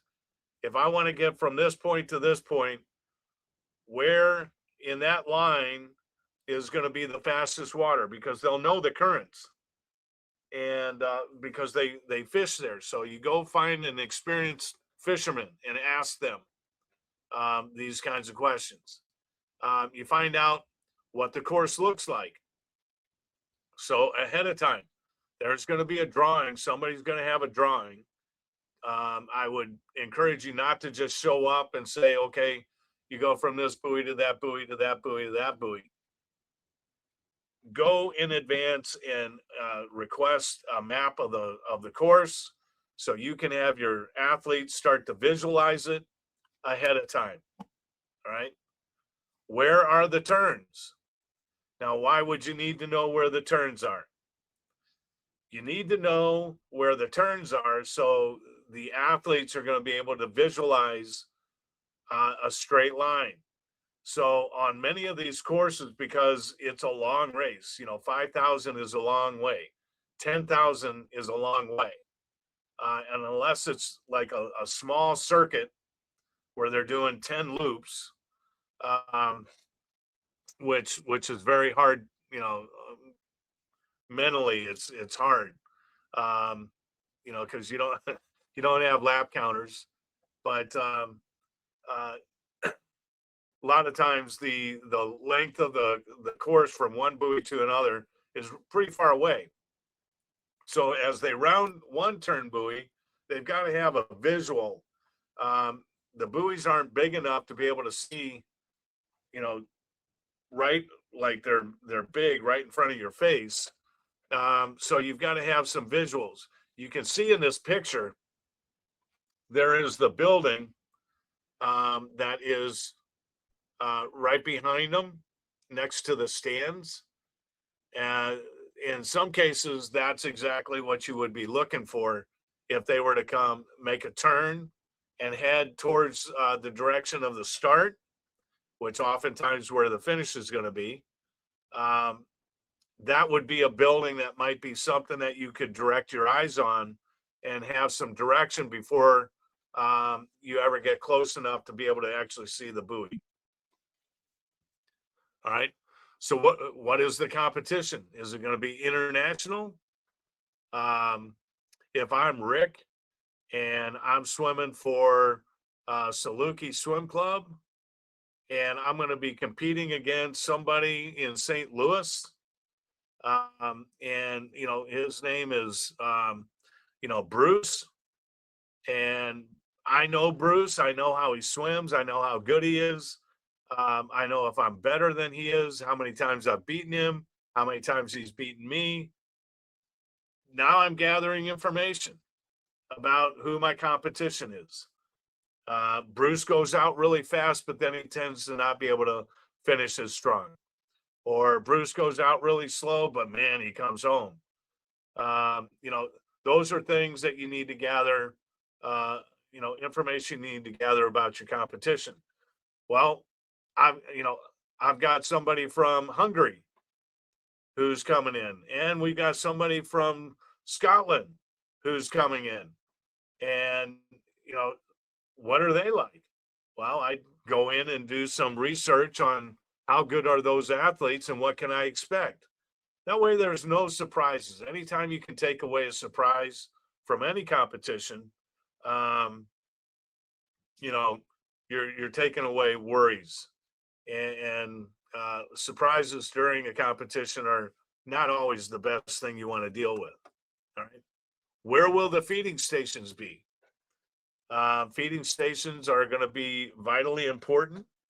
And, that's always something that you're going to want to talk to your athlete. Are we going to skip the first feed and then we're going to take the next two? Where are they located? How far are they before you come back around? These are all things that you need to have as part of the game plan. All right. What are the expected conditions? So the event is going to take place at 8 a.m. There are never any waves at 8 a.m. Right. But at 9 a.m., it's going to start to get really choppy, and it's going to get choppy really quick. All right. So we know that in the first hour, it's going to be really, really calm. So you might sit there and go, okay, for my athlete, I want to get as much work as fast as we can get it done, because when he gets hit by waves, it's going to be bad. Or you could say, hey, for my swimmer, I want him to set really nice, easy pace, keep up with the leaders, but he's really good in wavy water. So I want to conserve some of that energy. And where everybody else is fighting the water, and it's to my swimmer's advantage, he's going to have a lot of energy to be able to go through that choppy water, and he's going to kill everybody. So these are all things, again, you need to take into consideration. How many competitors are there going to be in the race? Is it going to be 10 or is it going to be 40? A huge difference, right? That pack is going to be different. If it's 10 and you're in the leading group, you may be swimming that race alone, all by yourself. So how good is your athlete at swimming alone? If they're in the front, we've all seen people that have lost races because runners who have lost races because they keep looking back. Every time they look back, whoever's back there gets closer and closer and closer, right? Because they keep, and the front runner is always worried about them. Or do they thrive on it?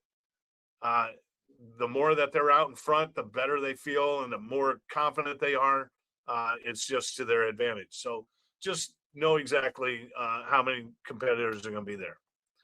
What are the expected currents? What time of day will the race be run? If it's in the morning, the sun's going to be coming up. So if it's chilly, it's going to be a sunny day, then you can tell your athletes, hey, it's going to be chilly at first, but you're going to warm up. Just kind of put their mind at ease. There's all kinds of things that you do with the information. All right.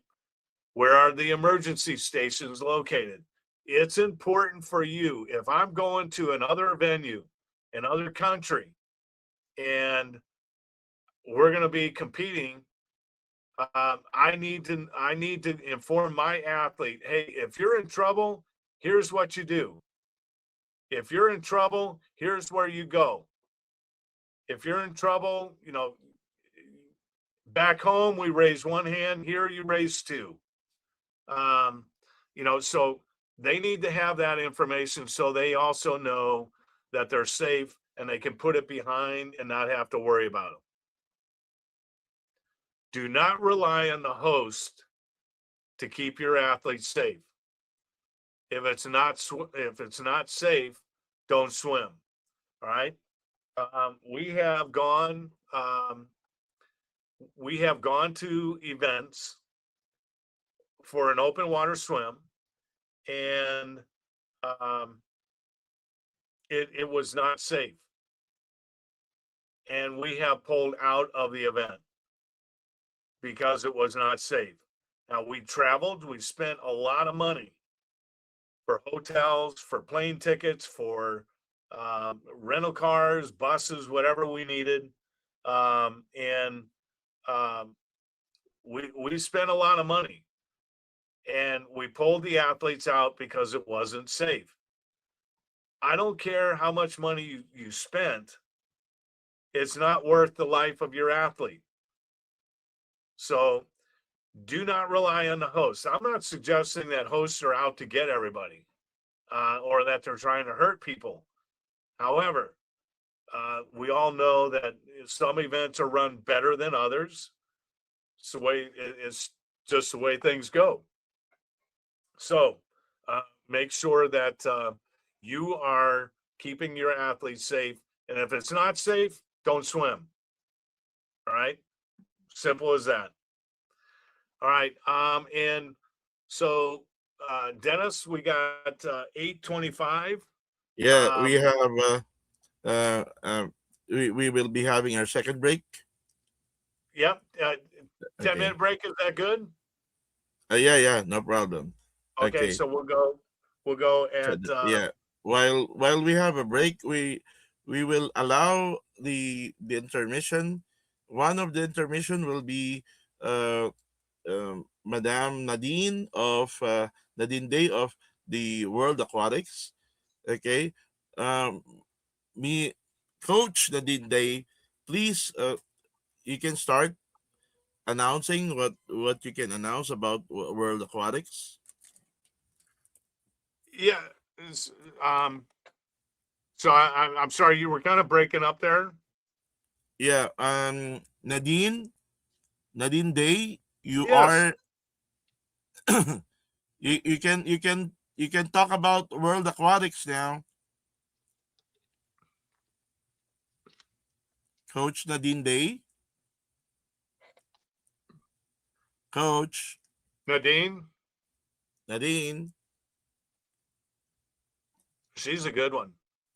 Yeah, yeah, yeah. I'll call her now. Okay. And I will be back. I believe we're 35.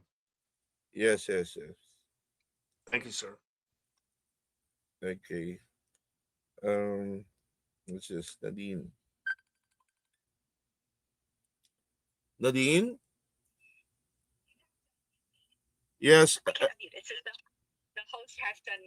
Yeah, yeah. Sure, sure, sure. I'll admit you. Sorry, Nadine. Nadine. Okay. What's this, Nadine? Okay. Can you hear Yes, me now? Madam. Yes, ma'am. Yeah. Hi, Okay. everybody. Thank you for inviting me. I love Rick Walker. I follow everything about open water.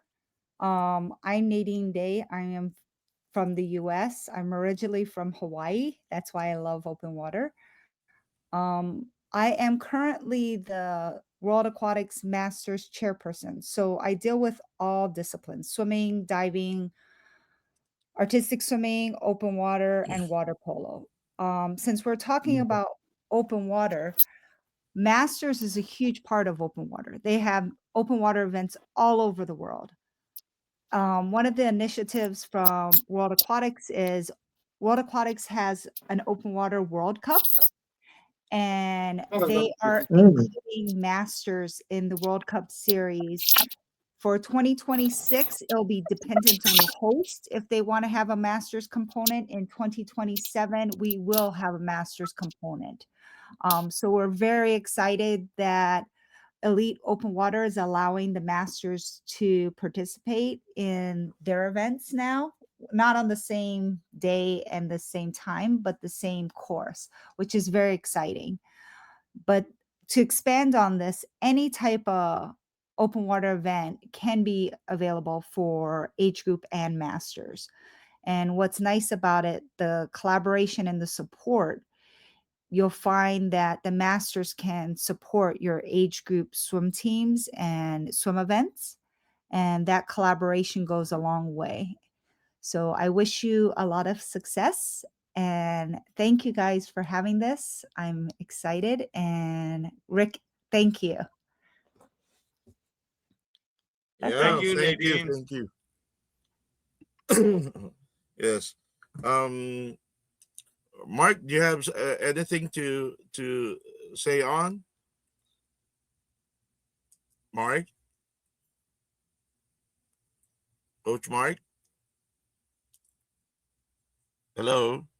Okay, guys, just to give you an information with regards to the plans of 2026. Okay, another plan of the 2026, we have a funder, okay, of the sports development programs on schools. Okay, and anybody who needs a financer or for the sports development on the schools, okay, please communicate with the director general, and where we can help you with regards to the program of your schools. For example, you have a 5 million budget on the program. If you're short with the budget of 5 million for your sports program, okay, the collaboration of the UCSSC will get in, and the UCSSC will be the one to fund the 5 million. But there is an agreement between, okay, because the funder will be the one developing the program for your school. Simple as that. Okay, there will be agreement in between. Now, we are also having clinics. We're open to clinics for the 2026. Those who wanted to have clinics, there are speakers, and there are volunteers coming from different countries who is willing to give any kind of sports program. For example, for taekwondo, for the volleyball, for swimming, and others. Okay, we are willing, me myself, I'm willing to give free sports clinic, okay, on any countries that wanted to have a sports clinic. Okay, I'm a former national coach of the Philippine team. Okay, now for the water polo, we have Coach Mark. Okay, and for other sports, okay, we still have volunteers, which are national coaches also. Okay, so Coach Mark.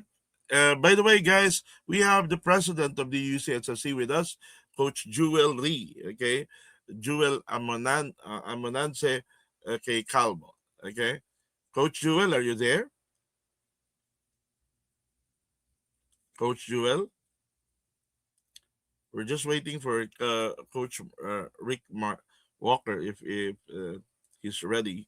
No, anytime. Okay. Um. Now, anyone who wants to uh give invitations, please uh, just tell us. Okay. Jam, do you have invitations? Jam, Coach Jam. We have Leah Alianza from Thailand. Okay. Nadine Day from USA. Okay. And we have also the Continental Director of the UCSSC, which is Eric Wisonga. It's here. And earlier it was Coach Jewel itself. Okay. Now, by the way, uh, Coach Mark is actually having the wedding of uh, her daughter today. Okay, so he told me that he will be uh, quite busy today. Okay, Coach, are you ready, I Coach Rick? am. Yeah, I yeah, yeah, am. yeah. Okay, Coach, it's All right. yours. So we're going into our last hour, and I want to make sure we get through all of this. And again, I like taking a little bit of a break every hour so people can get up, stretch if they need to go use the restroom. Um, it's a lot of information to come at you really, really fast. Again, uh, Dennis is Yes, doing a remarkable job thank you, of thank you. offering you this high quality education Yes, Coach. in order for you to be able to um, expand your profession. It's better for you. It's better for your athletes, it's a win-win. And you know, I don't want to uh, come across anything other than very sincere in that Yes, Coach. what Dennis is doing is truly remarkable. I'm Thank fully you. in support of everything he's doing, but I want to make sure that we get through this. It's a lot of information. I will make myself, Dennis, available to anybody that has any questions or needs some guidance. I will make myself available to anybody that, you know, they can write me. I'd even be happy to get on a Zoom call with them to help them out if they're sincere about, you know, following this exciting avenue for open water. Um, so we kind of went through this. Um, we'll go on to the next slide, but we'll finish this. We'll get into a couple of videos, and then I'll take any kind of questions you might have. Uh, Coach, Yes, Coach. I'm here. Yeah. We have here one of the high position Coast Guard of the Philippines. Ah, Also, good, yeah, he's a diver, Percival. excellent, Yeah. excellent. All right. So for open water race strategies, there's all kinds of strategies. You're going to have to come up with the strategy that works best for your athlete. Again, know your competitors. Sometimes that will change the strategy based on what your athlete can do. Some will go out fast and fade. Some will lay back and build into a fast pace towards the end. The one who goes the fastest consistently throughout the race has the best chance of doing well overall. Okay, let's say that one more time. The one who goes fast consistently throughout the race has the best chance of doing well overall. So you can be flashy and go out fast, but if you aren't fast overall, you're not going to do very well. You could go out slow and be really fast towards the end, but if you're not fast overall, you're not going to do very well. But if you are the fastest overall, may not be the fastest going out, may not be the fastest at finishing, but if you're fastest consistently throughout the race, you have a very good shot at doing very well. Train your athletes to never bet it all at any given time of the race, except the finish. All right. This is a key point as well. When you know, when you're in the pool, you've probably said it. I've certainly said it. I've heard bunches of coaches say it. It's like when you get to that 15-meter mark, you put your head down, you go. And it's like you don't breathe, you just dig and dig for that wall, right? In open water swimming, you can't really do that. All right. Not at any time except at the finish. And again, everything is relative. If you bet it all too early, you're not going to have enough to finish. And trust me, after an hour of swimming, when you bet it all and you don't have anything to finish, you really don't have anything to finish, right? So you want to make sure that you are pacing yourself and you know what your limits are at that finish, but you don't bet it all at any time other than the finish. Train your athletes to swim their own race. Don't get caught up in swimming somebody else's race. If they start going off to the left and you know that you're on line, then you stay on line and let that swimmer, maybe that swimmer doesn't know what they're doing. And maybe they're going to be swimming an extra 50 meters because they went too far left. All right. If there's a pack, now here's where experience comes into play. If a swimmer goes left and you're in a pack and that pack starts to go left, the question would be, should I go left or should I stay straight? My answer would be, if I'm close to a buoy and I'm going to make a turn real soon, I'm going to stay my course. If there's a long way to the next turn, I'm probably going to go left with that group. Why? The pack will always swim faster than a single swimmer. So even if I'm going to swim a little bit extra, I'll be swimming much faster and conserving energy with the group than if I'm swimming all on my own. Now, I had mentioned Chip Peterson. And, in Montreal, he won the 10K for the first time ever.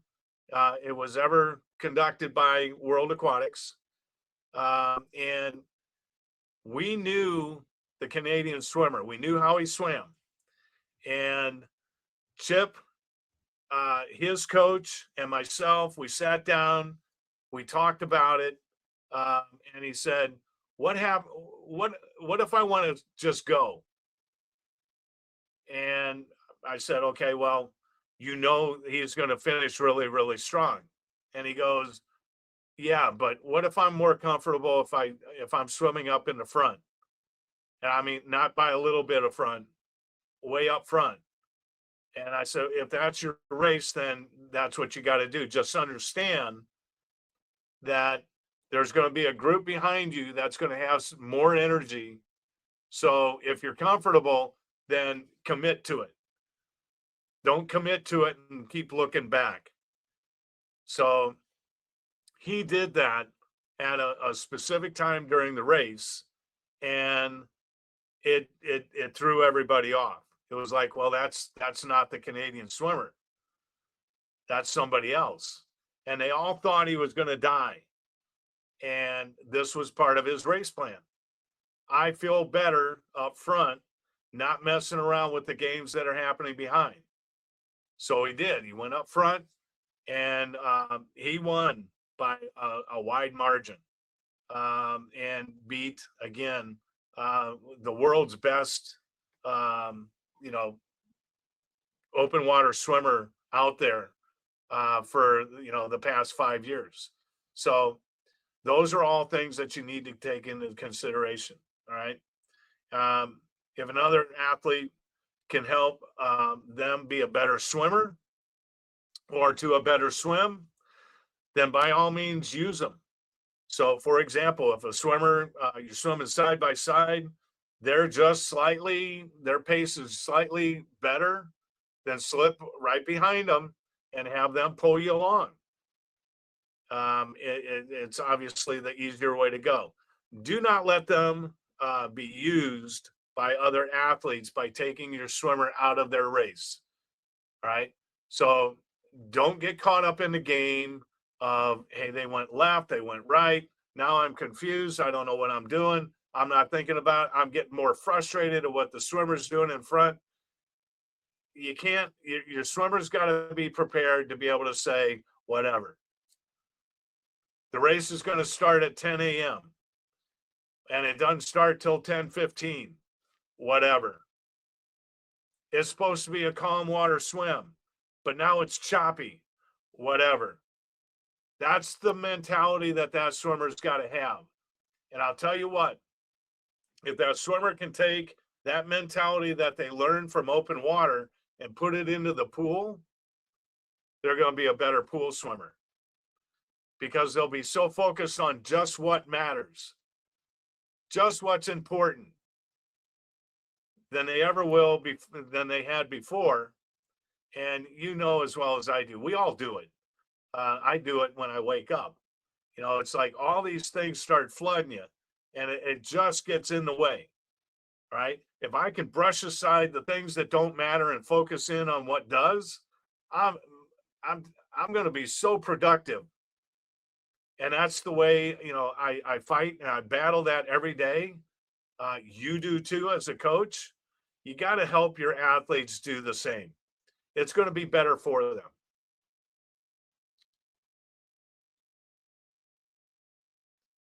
All right. Feeding sticks and feeding stick strategy. All right. You have to know and follow the guidelines for feeding stick length and what you are allowed to hang off of each of the sticks. So a feeding stick is a long pole with a cup at the end, and that's how you feed your athlete. Most of the sticks have a cup holder, so the cup will fit inside of the cup holder, and the swimmer will come along and they'll pull the cup out, they'll drink it, drop the cup, and continue on. All right, that's how you feed. Always know where your athlete is, so you do not miss a feeding. I was at the Olympic Games in London. My swimmer's coming in. I got my eyes on my swimmer the entire 2 hours, right? I know exactly where he is, how many are around him. I'm watching him the entire time. I'm looking around, there's 30 coaches on the feeding platform. Or I'm sorry, there was 25 coaches on the feeding platform. And I'm looking around, they're all talking, they're on their phone. And my swimmer comes by, I got my pole out, I'm in the right position. I told him I was going to be here. I was there. He knows what to look for. He comes by, takes his drink, and goes on his merry way. There's another swimmer that's coming up, and he comes up to the feeding station. They were supposed to feed, and he stops. He goes upright and is looking around for his coach, and there's nobody there. His coach was in the back on his phone talking to somebody, and the swimmer looks at him, sees he's on his phone, has to go and swim, but he was upset, and he should have been. And that coach is sitting there on the phone going, oh, I got to feed. It's the Olympic Games, and you don't know where your athlete is? That starts from the beginning, all right? You need to be prepared for your athlete, and your athlete needs to be prepared to receive what you have to offer. All right. If there are multiple feeding sticks that are the same length, bring your stick in a little bit closer so your athlete can see where to go to feed. So at the end of the stick, they usually allow you to put in some kind of a colored flag. They have dimensions for that. It's in the rule book, but have that athlete easily be able to identify where his feeding stick is. So if there's a ton of sticks that are sticking out like this, right, at all various lengths, if you bring it in, then it's going to be a whole lot easier to be able to see the flag or the color that he's looking for. Sometimes if you hold it up, a lot of coaches will hold that stick out and hold it down. so it's closer to the water where the athlete will be able to feed. You can hold yours up just a little bit, and your athlete can just have his eyesight a little bit higher and be able to see the feeding stick. Once your athlete has their drink, remove the pole out of the way. So don't keep it out there and watch what's going on. Once they grab the cup, bring your stick up. That way you eliminate the chance of having a disqualification because you impeded on another athlete. I as an official, I don't ever believe that anybody's ever been called for impeding simply because their swimmer was in the water and the pole was in front of them. All right. So again, once they have their drink, bring the pole straight up and out of the way. That way, all they got to do is drop the cup. Most feeding stations, they have somebody out there that goes and retrieves the cups, so we're not littering the waterway. Too many coaches leave them there and talk or watch their athlete, right? So they leave that pole down there in the water, and other swimmers end up running into it. So work together with the coaches on the feeding boat. All right. There is a unspoken word that we want to do everything to help our athletes, but not at the expense of somebody else. It's an unwritten rule, right? I don't want my athlete to gain an advantage because we took an advantage away from somebody else. And what I mean by that is if you're side by side by three or four coaches, my swimmer is in the front, but they're taking up space. You just work it out. Say, hey, my swimmer's coming up first. Let me feed them. I'll get out of your way, and you can put your pole right in there. And that way we all get to feed our athletes. And it won't be anybody else, it won't be anybody's fault. Boom. Everybody's good. It's not hardcore where if you occupy a spot, you're never going to move simply because somebody else needs to be there. All right. Everybody wants an advantage, but again, I don't want to gain that advantage by disadvantaging somebody else. I want that athlete to be able to feed and be competitive so that the swimmers are the ones that are competing and they win or lose the race because of what they do, not because of what we do.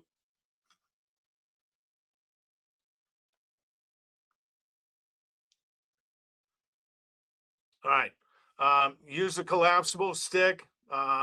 If you've ever seen a painter's pole, the kind that extend out, those are great sticks. And then at the end, you can duct tape a little cup holder at the end and then be able to collapse it down so you can travel with it. Those are great.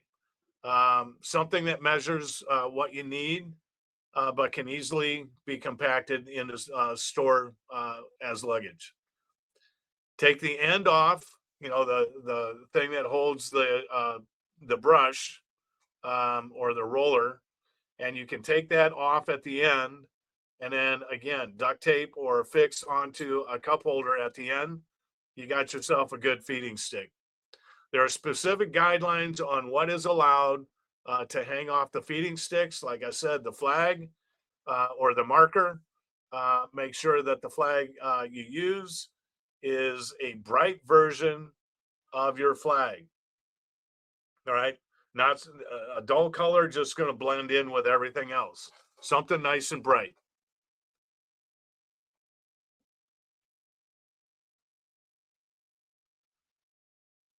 Now, if you're ever in a race where you're escorting a swimmer, during the race, make sure you keep the swimmer at your side about 3 meters away. All right. Again, officials don't walk around or ride around in another boat with a measuring stick. They usually know when it's too close. But 3 meters away is usually good. Have the swimmer follow you. Do not make the mistake of following the swimmer. All right, let's think about this. I'm on top of the water, and let's say we're doing a 15K. All right, you get to use an escort. 15K. I'm on top of the water. The swimmer is in the water trying to find their way. All right. So I get to use my eyesight, and I know exactly a straight line from where I am to that next turn or that next marker. The swimmer doesn't have the vision that I do. I have the advantage of the vision. Now, a lot of coaches, when they're first starting out, they're watching their swimmer only. And if the swimmer is veering to the right, the boat starts to veer to the right because they're following that swimmer. Well, now you're off course, and all you're going to do is zigzag your way, and that swimmer is going to end up swimming straight a whole bunch more meters. All right. If you are smart, you will have communicated to your athlete ahead of time. If you're getting far away from the boat, that means you swam away from the boat. I'm going to stay on line. The boat will be on line. If you follow the boat, you're going to get there quicker. All right. It'll be a straighter line. You're not going to be swimming extra meters. So that swimmer may end up doing a bunch of this, but you keep a straight line. And that swimmer will start to adjust, and they'll stay right next to the boat, swimming a straighter line. When you feed, move ahead of the swimmer and have their drink ready. Okay. So while you're in the boat, obviously there's going to be somebody else driving the boat. You can ask that driver to move slightly ahead, maybe about 5 meters, but you have the drink ready and off to the side of the boat. And then once the swimmer comes up, they can grab the water or the drink, throw it down, and they can be on their merry way, right? So again, swimmer needs to follow the boat, follow the direction of the boat, and all they need to worry about is swimming.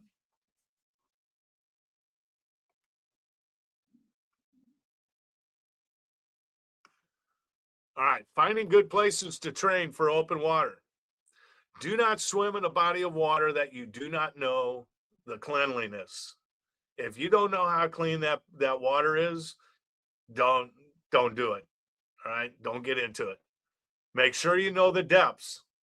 If it's a shallow lake or a shallow body of water, you need to know the depths.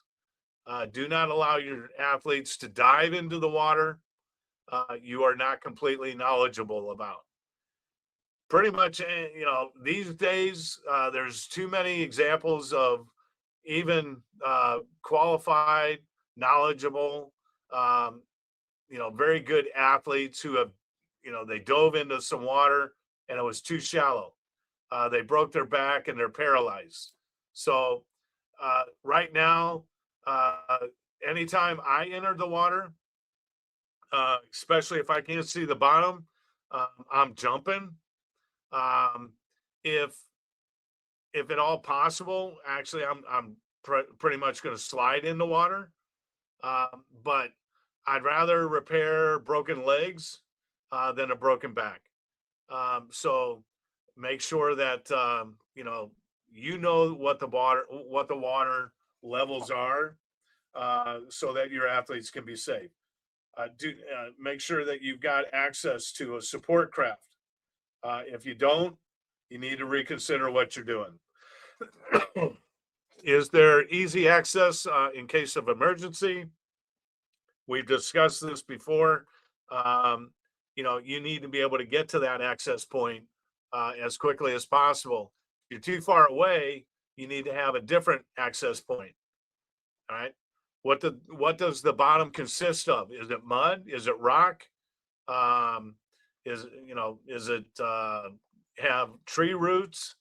Um, I've heard instances where somebody's jumped into the water and it was that really soft mud, and as soon as they tried to pull their feet out, that mud would collapse and tighten up around the feet, and they would end up drowning just inches from the surface, simply because they couldn't get their feet out from the mud. And when they jumped down too deep. So know what it is. And if you don't know, then you're going to be sliding into the water carefully. Um, is the body of water navigable? What that means is everything. If there's tree roots in there, do you know where the tree roots are? If you don't, I don't want to be the first one to, find a tree trunk that was too close to the surface and I ran into it. Now I get to mark that tree trunk, right?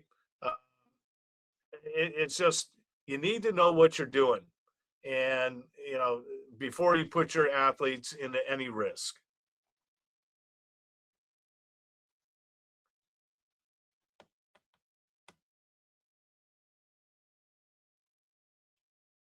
All right, here's the start of one of I believe this Barcelona.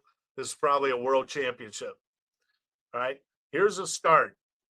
Now, you've got swimmers right up front here, and you've got the swimmers in the back. Now, what do you think about the people in the back? Do you think they're at a disadvantage, or are they at an advantage?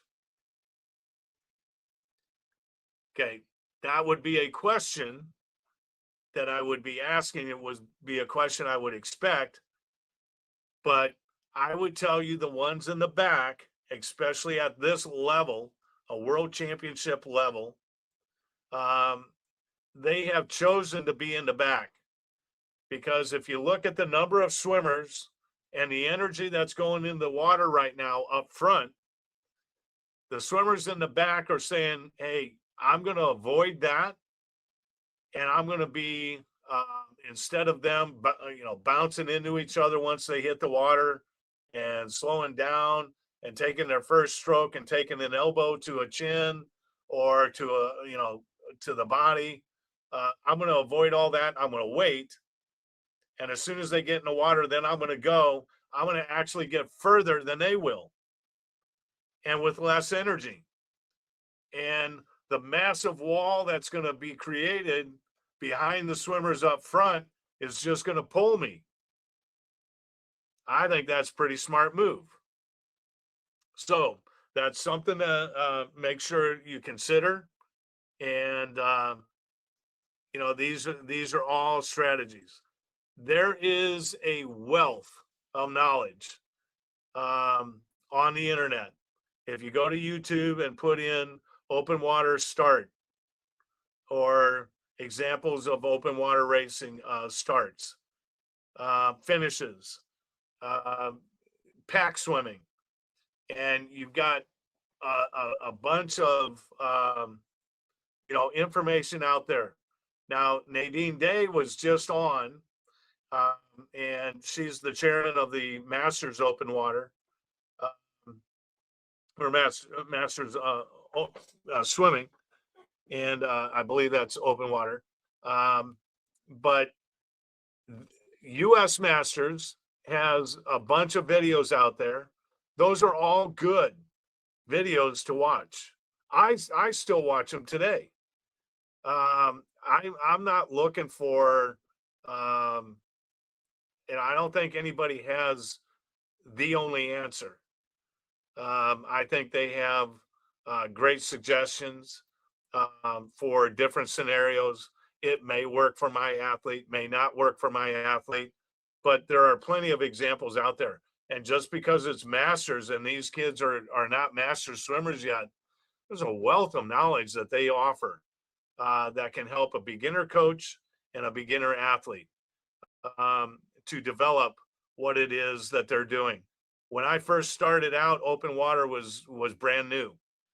Um, back in 1987, when it first became recognized by World Aquatics. Um, Everything that I know today, I had to learn on my own, trial and error, successes and failures. You're going to do the exact same thing. And I'll be the first one to tell you, after all of these years, with all of my experience and the success I've had plenty of failures. And I don't have all the answers. I'll be the first one to tell you. Everybody is an expert if they study, if they do their due diligence for their athletes. They will be the expert for that athlete. All right. I could walk in on any pool deck and have great suggestions, but the expert in this event for that athlete will be their coach. All right. So don't think for a second that just because you've never done it, that you can't, that you don't know anything about open water, that you won't learn. You will. And you've got a lot more going for you if you're a student of the sport or the event, and you are committed and compassion, for your athlete. You're going to be that expert. They're going to need you, uh, but again, if you are in the Philippines, if you're in Asia, um, it is the door is wide open for you, and uh, there is all kinds of potential athletes for open water swimmer that aren't even getting tested, aren't even getting tried.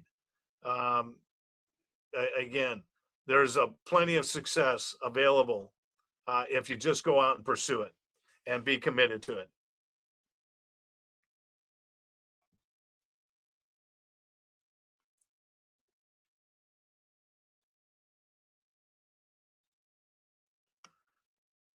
Okay, so here you can see on the end, this is actually a roller that they duct tape a cup holder to it, right? So this is a painter's pole, and you put the bottle inside the cup holder, and the swimmer can come by and grab it. Um, you're really looking about 3 to 5 seconds to be able to drink, and then drop that cup or that bottle and move on.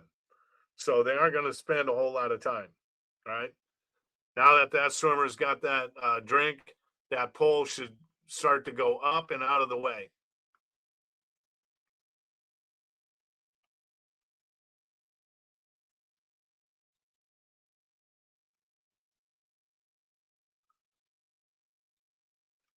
Okay, you can see here the swimmers coming in for a feed.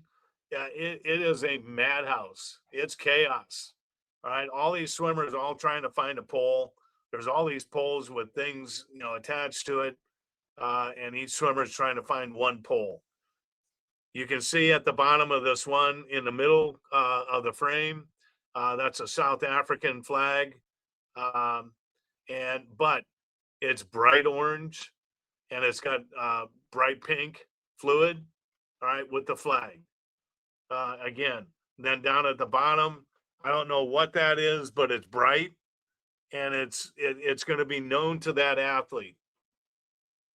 So those are the things that you're looking for, right?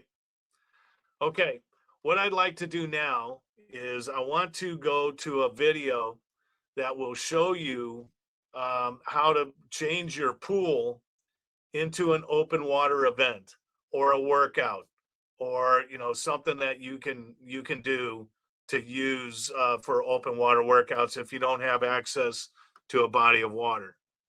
All right. So let me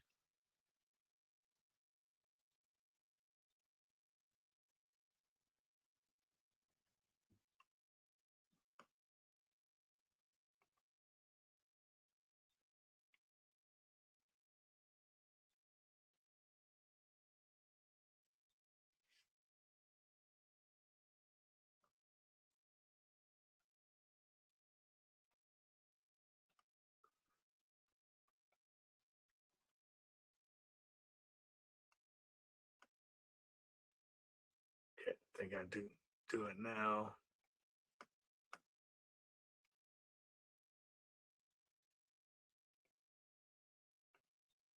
Here we go. All right. Sit back and let's watch this and we can discuss it at the end.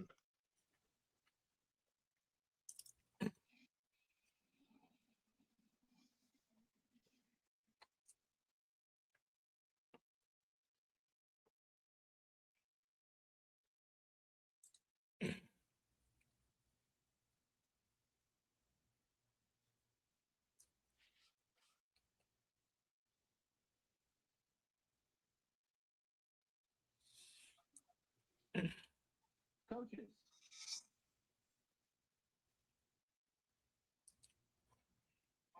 You don't have an open water venue. We're going to show you how to turn your swimming pool into an open water racing course. The setup of the pool is relatively easy. You need 4 floating devices. It doesn't necessarily have to be an open water buoy such as the ones you see here. It can be a balloon. It can be a pull buoy, just so long as it's some floating device. You'll place 2 under the flags at each end of the pool, and you will also place them somewhere between the first and second lane under the flags. Those will be your 4 turning buoys for the race. The officials you'll need for a pool open water event, you'll need 4 turn officials, and each of those officials will need a yellow card and a red card. The yellow card is a warning card if an infraction occurs, and a red card is just like in soccer where they're eliminated from the race. You may want to use a start rope. The athletes can line up either behind the rope, they can line up holding the rope, or you can use just line of sight, try to get them lined up in a relatively straight line, and then you can start them either with a whistle, a gun, or a horn. To time the race, you need at least a stopwatch. And to make it even easier, if you have a stopwatch that will hook to a printing unit, then you can be able to get the splits or the final times and be able to match them up with the place finishing of the athletes relatively easy. It makes your results be able to get out much quicker. Swimmers, take your mark.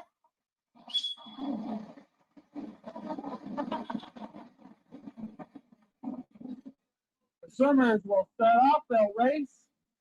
Down the course, they will have to make the turn around the buoy, head over to the other buoy, round.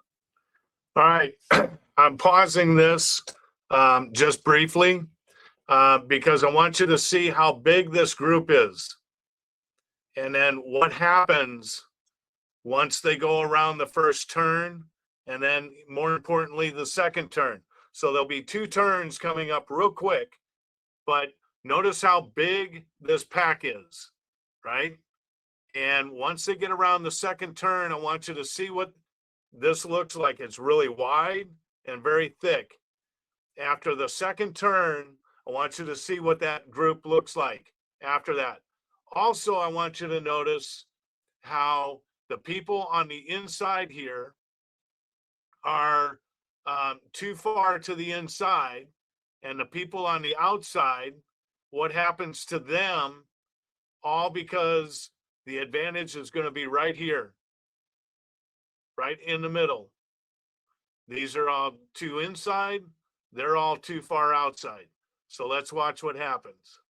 That buoy, you will notice the swimmers developing unique turns. You'll see the swimmers doing the almost a backstroke rollover turn.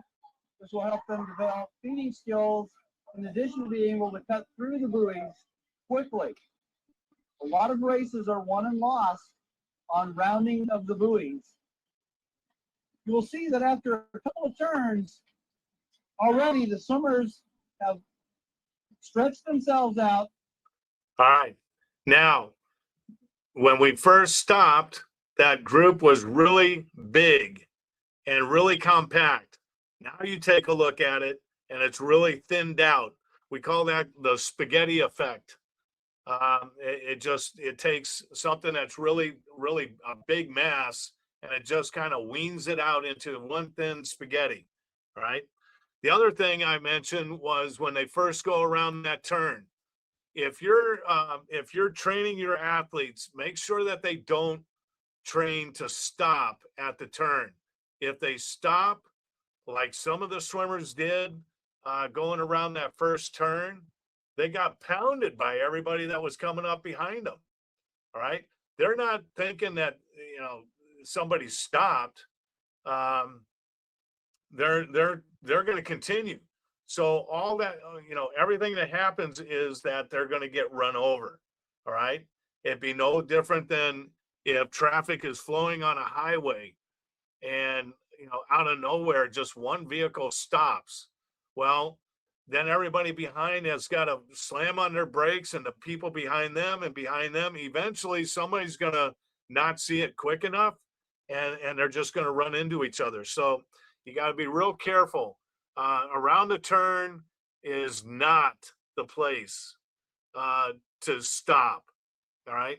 So the people that were on the inside course trying to go around the buoy got stuck on the outside or on the inside.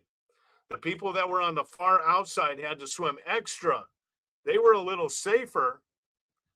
They didn't get caught up in the mass, but they had to swim extra. And so what you found out, the people in the middle, fastest to the buoy, stayed up in front. The people to the outside ended up being second and taking the place of everybody who was second on the inside.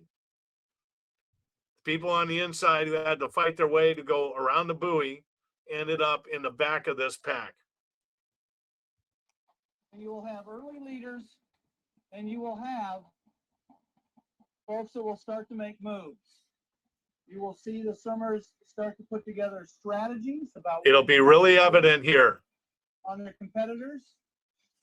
You will see swimmers starting to learn how to drag off of another swimmer. If they race the last buoy, they will come in and they will finish to the wall with a hand touch. The times will be yelled out. The clock will be touched. You will have someone calling off their race numbers while your timer is clicking the split button, and it will be printed up. And then you will be able to take the printed timesheet in addition to the printed finish sheet, and you will be able to then put those race results together to print your results. Currently, we're recommending for 8 and unders to go 2 loops of the pool, and if it's a 50-meter pool, that's going to give you approximately 300-meter swim. With 9-10s, if they go 4 loops, that will be approximately 600-meter swim. Your 11 and 12-year-olds will go 6 loops, which will put them somewhere in the 900-meter swim category. Your 13-14s will go 8 loops, which will put them somewhere around 1,200-meter swim. And then your 15 to 18-year-olds, if they do 10 loops, that will make it somewhere approximately around 1,500 meters. You will find that those times will certainly be faster than they would do in a normal pool swim. And the distances are only approximations, not actual distances.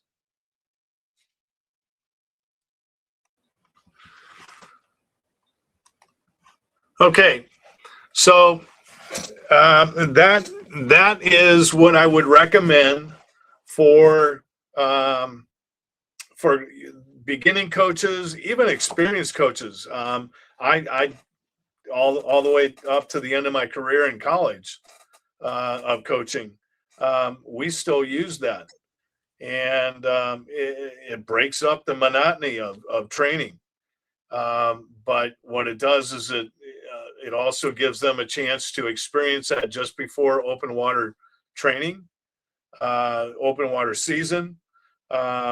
Here in the U.S. where I was located, open water season isn't going to be, November, December, January, February. We were, in college season.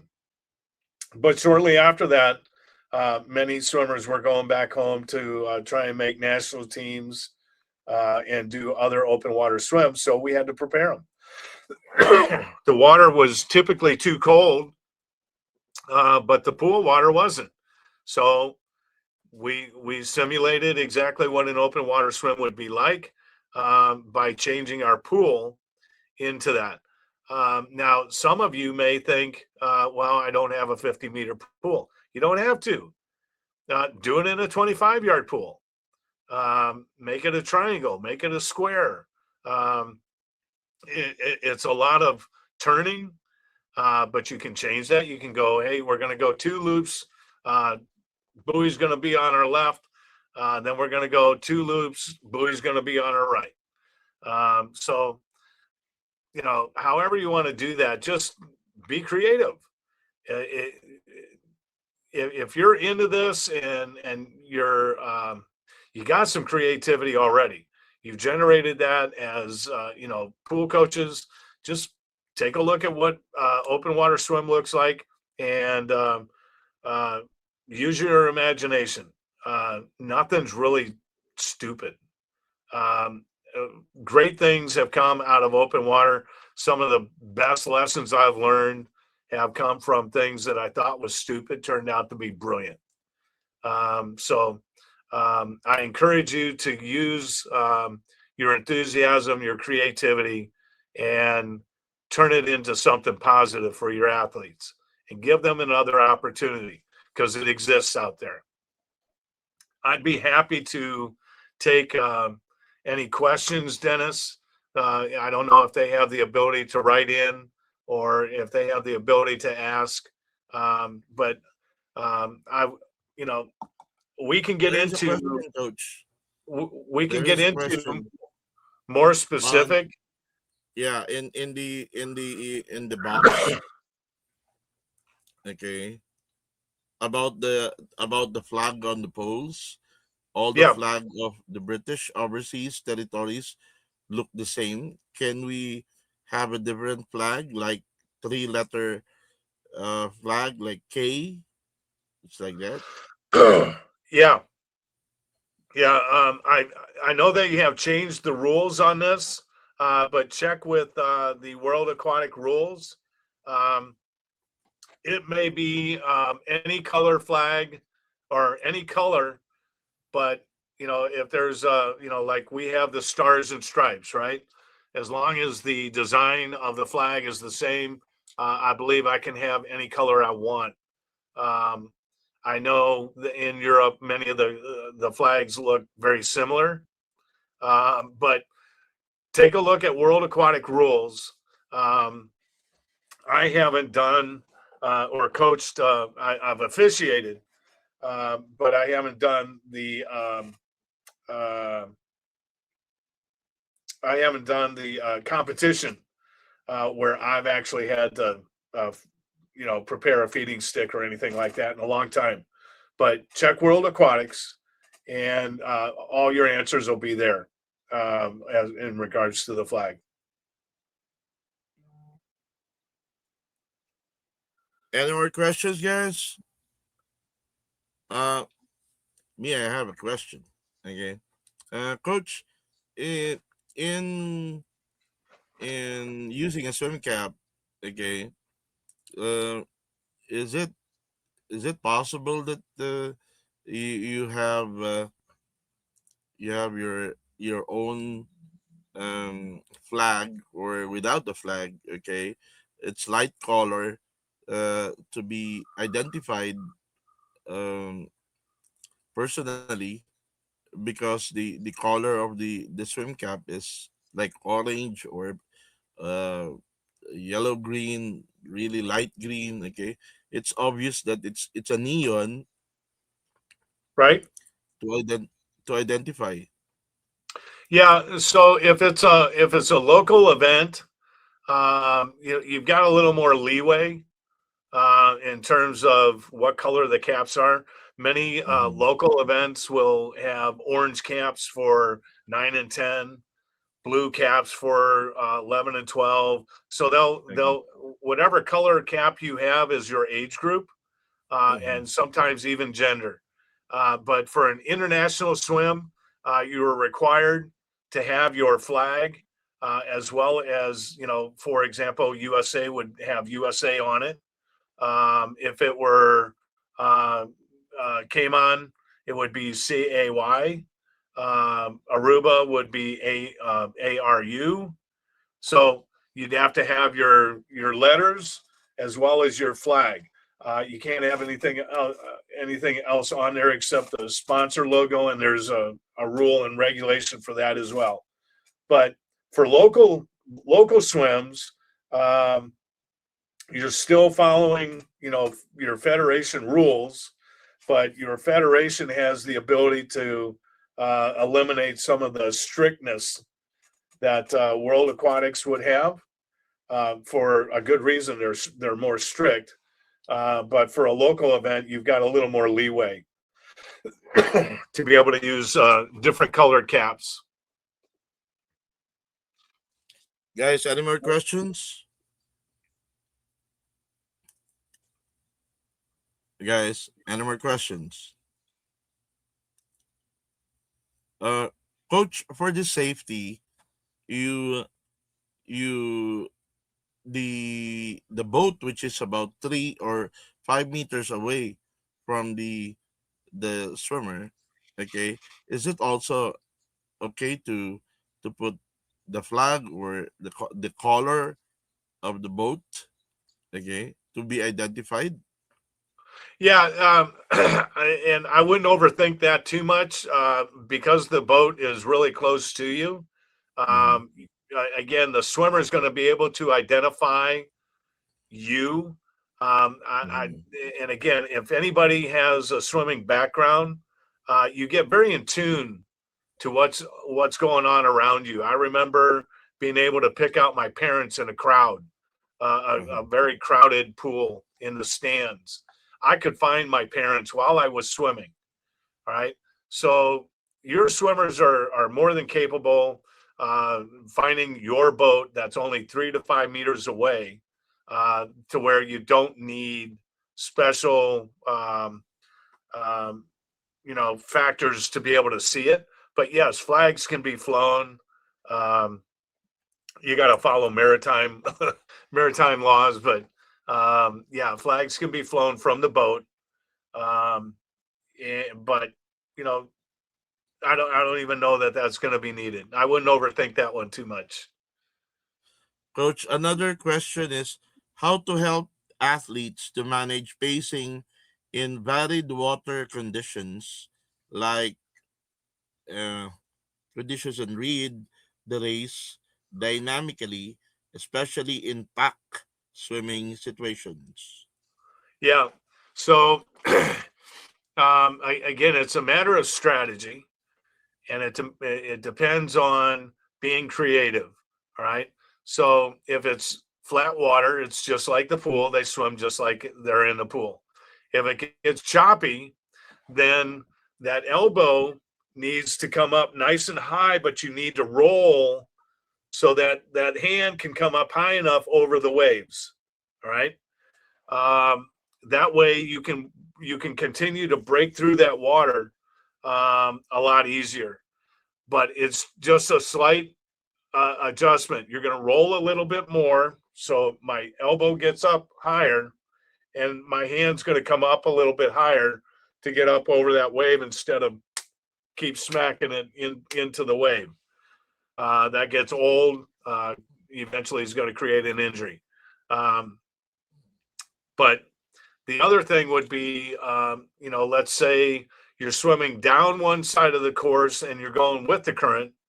Coming back, you're going to be going against it. Um, I'm not sure that um, you're going to be able to train, pace so much. Either way, it's going to be more exertion going against the current than it will be with it. I think the strategy would be: are you going to release the athlete to go really fast while the current is with them, And are they going to be prepared to go hard into the current when they're fatigued? So if the athlete knows that that's what's coming, that might be the best thing if that's how they can handle it mentally. Otherwise, they may say, okay, I'm going to conserve a little bit. And then as I turn around and we're making that transition from with the current to against the current, I'm going to start working really, really hard in that transition, and then work really hard going against the current when we're and you know, and, and slow, slow to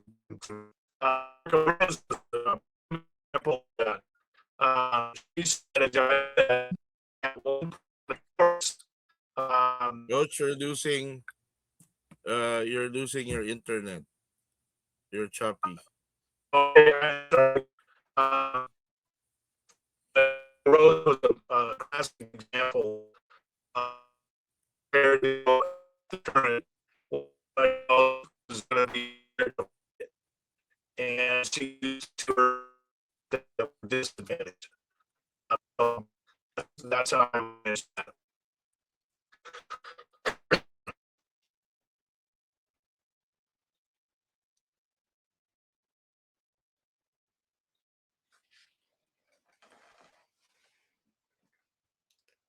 Are you hearing me, Dennis? Oh yeah. Now clear. Okay. Okay. Any more questions, guys? Because it's already 11:29. Um, any more questions? Coach, any last message? No, what I would say is thank you very much for your commitment to even being here this late. It's that early. If it makes you feel any better, it's that early in the morning for me. But I admire those of you who would stay up late and take this time to get certified, for open water and learning more how to offer benefits to your athletes. I want to thank Dennis and Mark for having me and starting this great program. Again, I'm a huge fan, and kudos to people like you, Mark and Dennis, who are making this available to coaches to help them better their profession. Coach, we have a program that will be giving awards to the speakers for 2025, and we will be sending it on a post, okay, on the coach's post, okay, and I will be sending you also. Um, I hope that I can get your email. Then I will be sending you the certificate of appreciation. Coach, we don't have the right words to say thank you. And this is the last seminar for the year. And we would like to say Merry Christmas. Okay. To everybody, is it possible for you to open your window so we can take a picture? Coach Mark, you want to say something? Well, I just want to say go Salukis. And maybe the next time, Rick, we'll talk about your business venture where you're doing the gardening in a small Yeah. contained space. That's very interesting to me. I really like that. I think that's a wave of the future, and it's a way to stay healthy and a way to treat the planet well. And uh, I think it's an interesting investment for people to make. Yeah, and Mark, I would tell you that coaches underestimate the value that we would have in the business world. The things that we learn, the characteristics, and um, just how we function within our world of athletics. Um, the transition from my entire life of being a swim coach or an athlete the transition in the business world was actually very easy and very welcomed by the customers who I serve. Um, yeah, it would be an interesting conversation. We just got a contract with NASA, so they're taking our technology and doing research and some development on that to be able to grow food in space. Oh, very interesting. Yeah, Yeah. let's do that sometime in the future, and it would be a good podcast episode. And tell everybody what a Saluki is. I think that would be an interesting lesson All for right. them too. A Saluki is the fastest animal um, on Earth um, in like soft ground, and the Saluki is an Egyptian dog. It's the oldest purebred dog known to man, and the pharaohs used to have the Saluki because it hunts by sight, not by smell. Their eyesight is extremely good. But if back in the Pharaoh's day in Egypt, the Saluki used to have their own tent. If the Saluki would come into the tent, all the people would have to leave. They were considered royal dogs. And when settlers came into Illinois, the southern part of Illinois, they said it reminded them of Egypt. So the region of southern Illinois is known as Little Egypt. And that's how we ended up with the Saluki. It's the only mascot in the world of any university or any other sporting event or team that actually uses a Saluki. Fabulous. Thanks for that story. Okay, open And windows, please. Open windows. Okay, we have from different places. TD Jackie, you're coming from what? Cayman Islands. Yeah. Okay. Uh, I guys. know, Jackie. Hey, Rick, how are you? I'm doing good. How Yeah. are you? Okay. Excellent. Okay, guys. We're We would like to take a picture. Okay. Um, we are we are open to collaborate on any way in inter-school competition for open water, and we would like to get your emails if you can possibly send it to Mark or me, okay, on the messenger. Guys, please, we are we are opening our arms, okay, to embrace open water, any kind of project, okay, with regard to open water. Please initiate the communication on any way. This is Christmas, and we would like to take advantage of greeting each one of you, okay, a Merry Christmas. And I hope, Sir TJ, TD, Jackie, we would like to get your email also. Okay, and I just Claire, sent it. yeah, yes. Okay, You for John Bowden and Claire Hampton, you can send it to me because there are two coaches from Cayman Island, so I will distribute the info. okay, good. Yeah, Okay, and Dennis, yeah. I would recommend that if we ever have anything that was about how to organize and run an event, Hmm. Jackie in the Cayman would be an exceptional example of how to be able to put that together. Thank you, Rick. Okay, yes. We we are we are actually first time on hosting an event for open water, so we we we really need your expertise, okay, and we would like to take advantage of knowing each other also. So please send us your email, and we will start from there. Okay, guys. Again, can you open your window, guys? Open your windows. I took a couple pictures.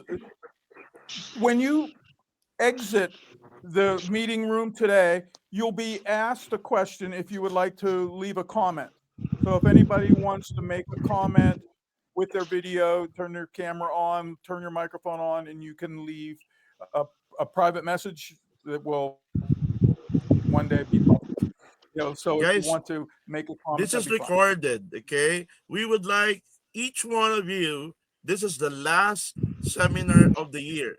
We would like each one of you to say on your own way, okay? Merry Christmas to all the nations, the countries that attends for the 2025, okay, seminars and certifications. Please, in any way, you can spend about 30 seconds or 1 minute uh, saying your Christmas greeting. Okay, please, Mark, you start first. Well, yeah, thanks for being here, Rick, and thanks for everybody for all your dedication to the youth. Our profession needs it. Next. Coach Rick Walker. Yes, thank you for having me. I wish everybody a happy holiday season, and may peace come to this world through athletics. Coach PJ. Maraming salamat. Maligayang Pasko sa lahat. Merry Christmas, everyone. Thank you for this opportunity. Thanks, and thank you once again. Coach RJ. Coach Jam Aza. Coach Jam. Uh, Merry Christmas to everybody. Thank you for allowing us and giving us your knowledge. Coach Christian. Guys, you say anything under the sun. Merry Christmas or Happy Holidays. Okay. TJ Jackie. Merry Christmas to everybody, and thank you for this lecture. And I would be happy to share my experience about organization. Thank you. And Coach Leo Alianza of Thailand. Everyone. Coach Wishing you a Leo, good evening. Merry you're Christmas, muted. everyone. Yeah. Hello, Coach hello, hello, Sefat. hello. Yes, yes. Coach Leo. All right. So, Merry Christmas, everyone. Wishing you good holidays. Thank you so much for today, Coach. Thank you, thank you. Josefat from Bicol. Hello, thank you very much for this support.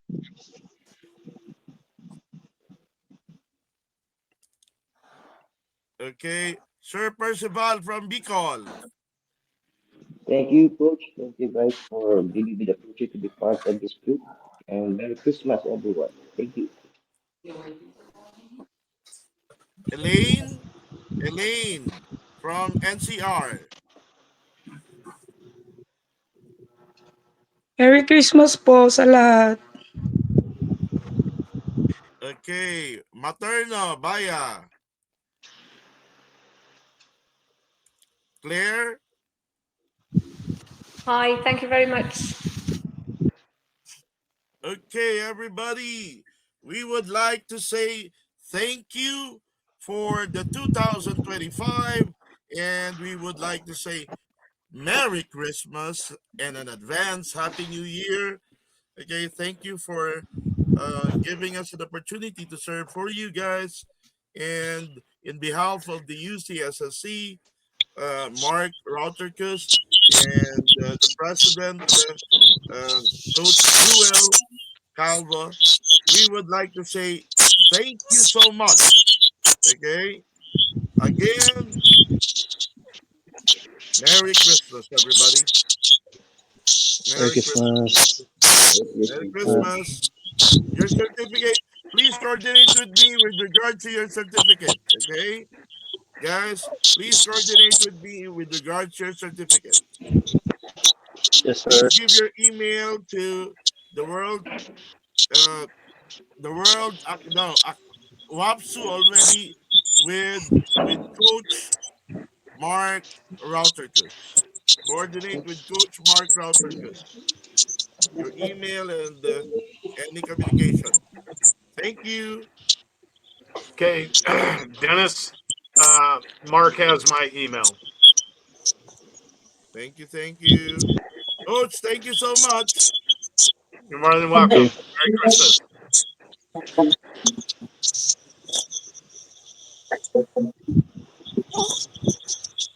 This is recorded, guys. This is recorded. Thank you so much.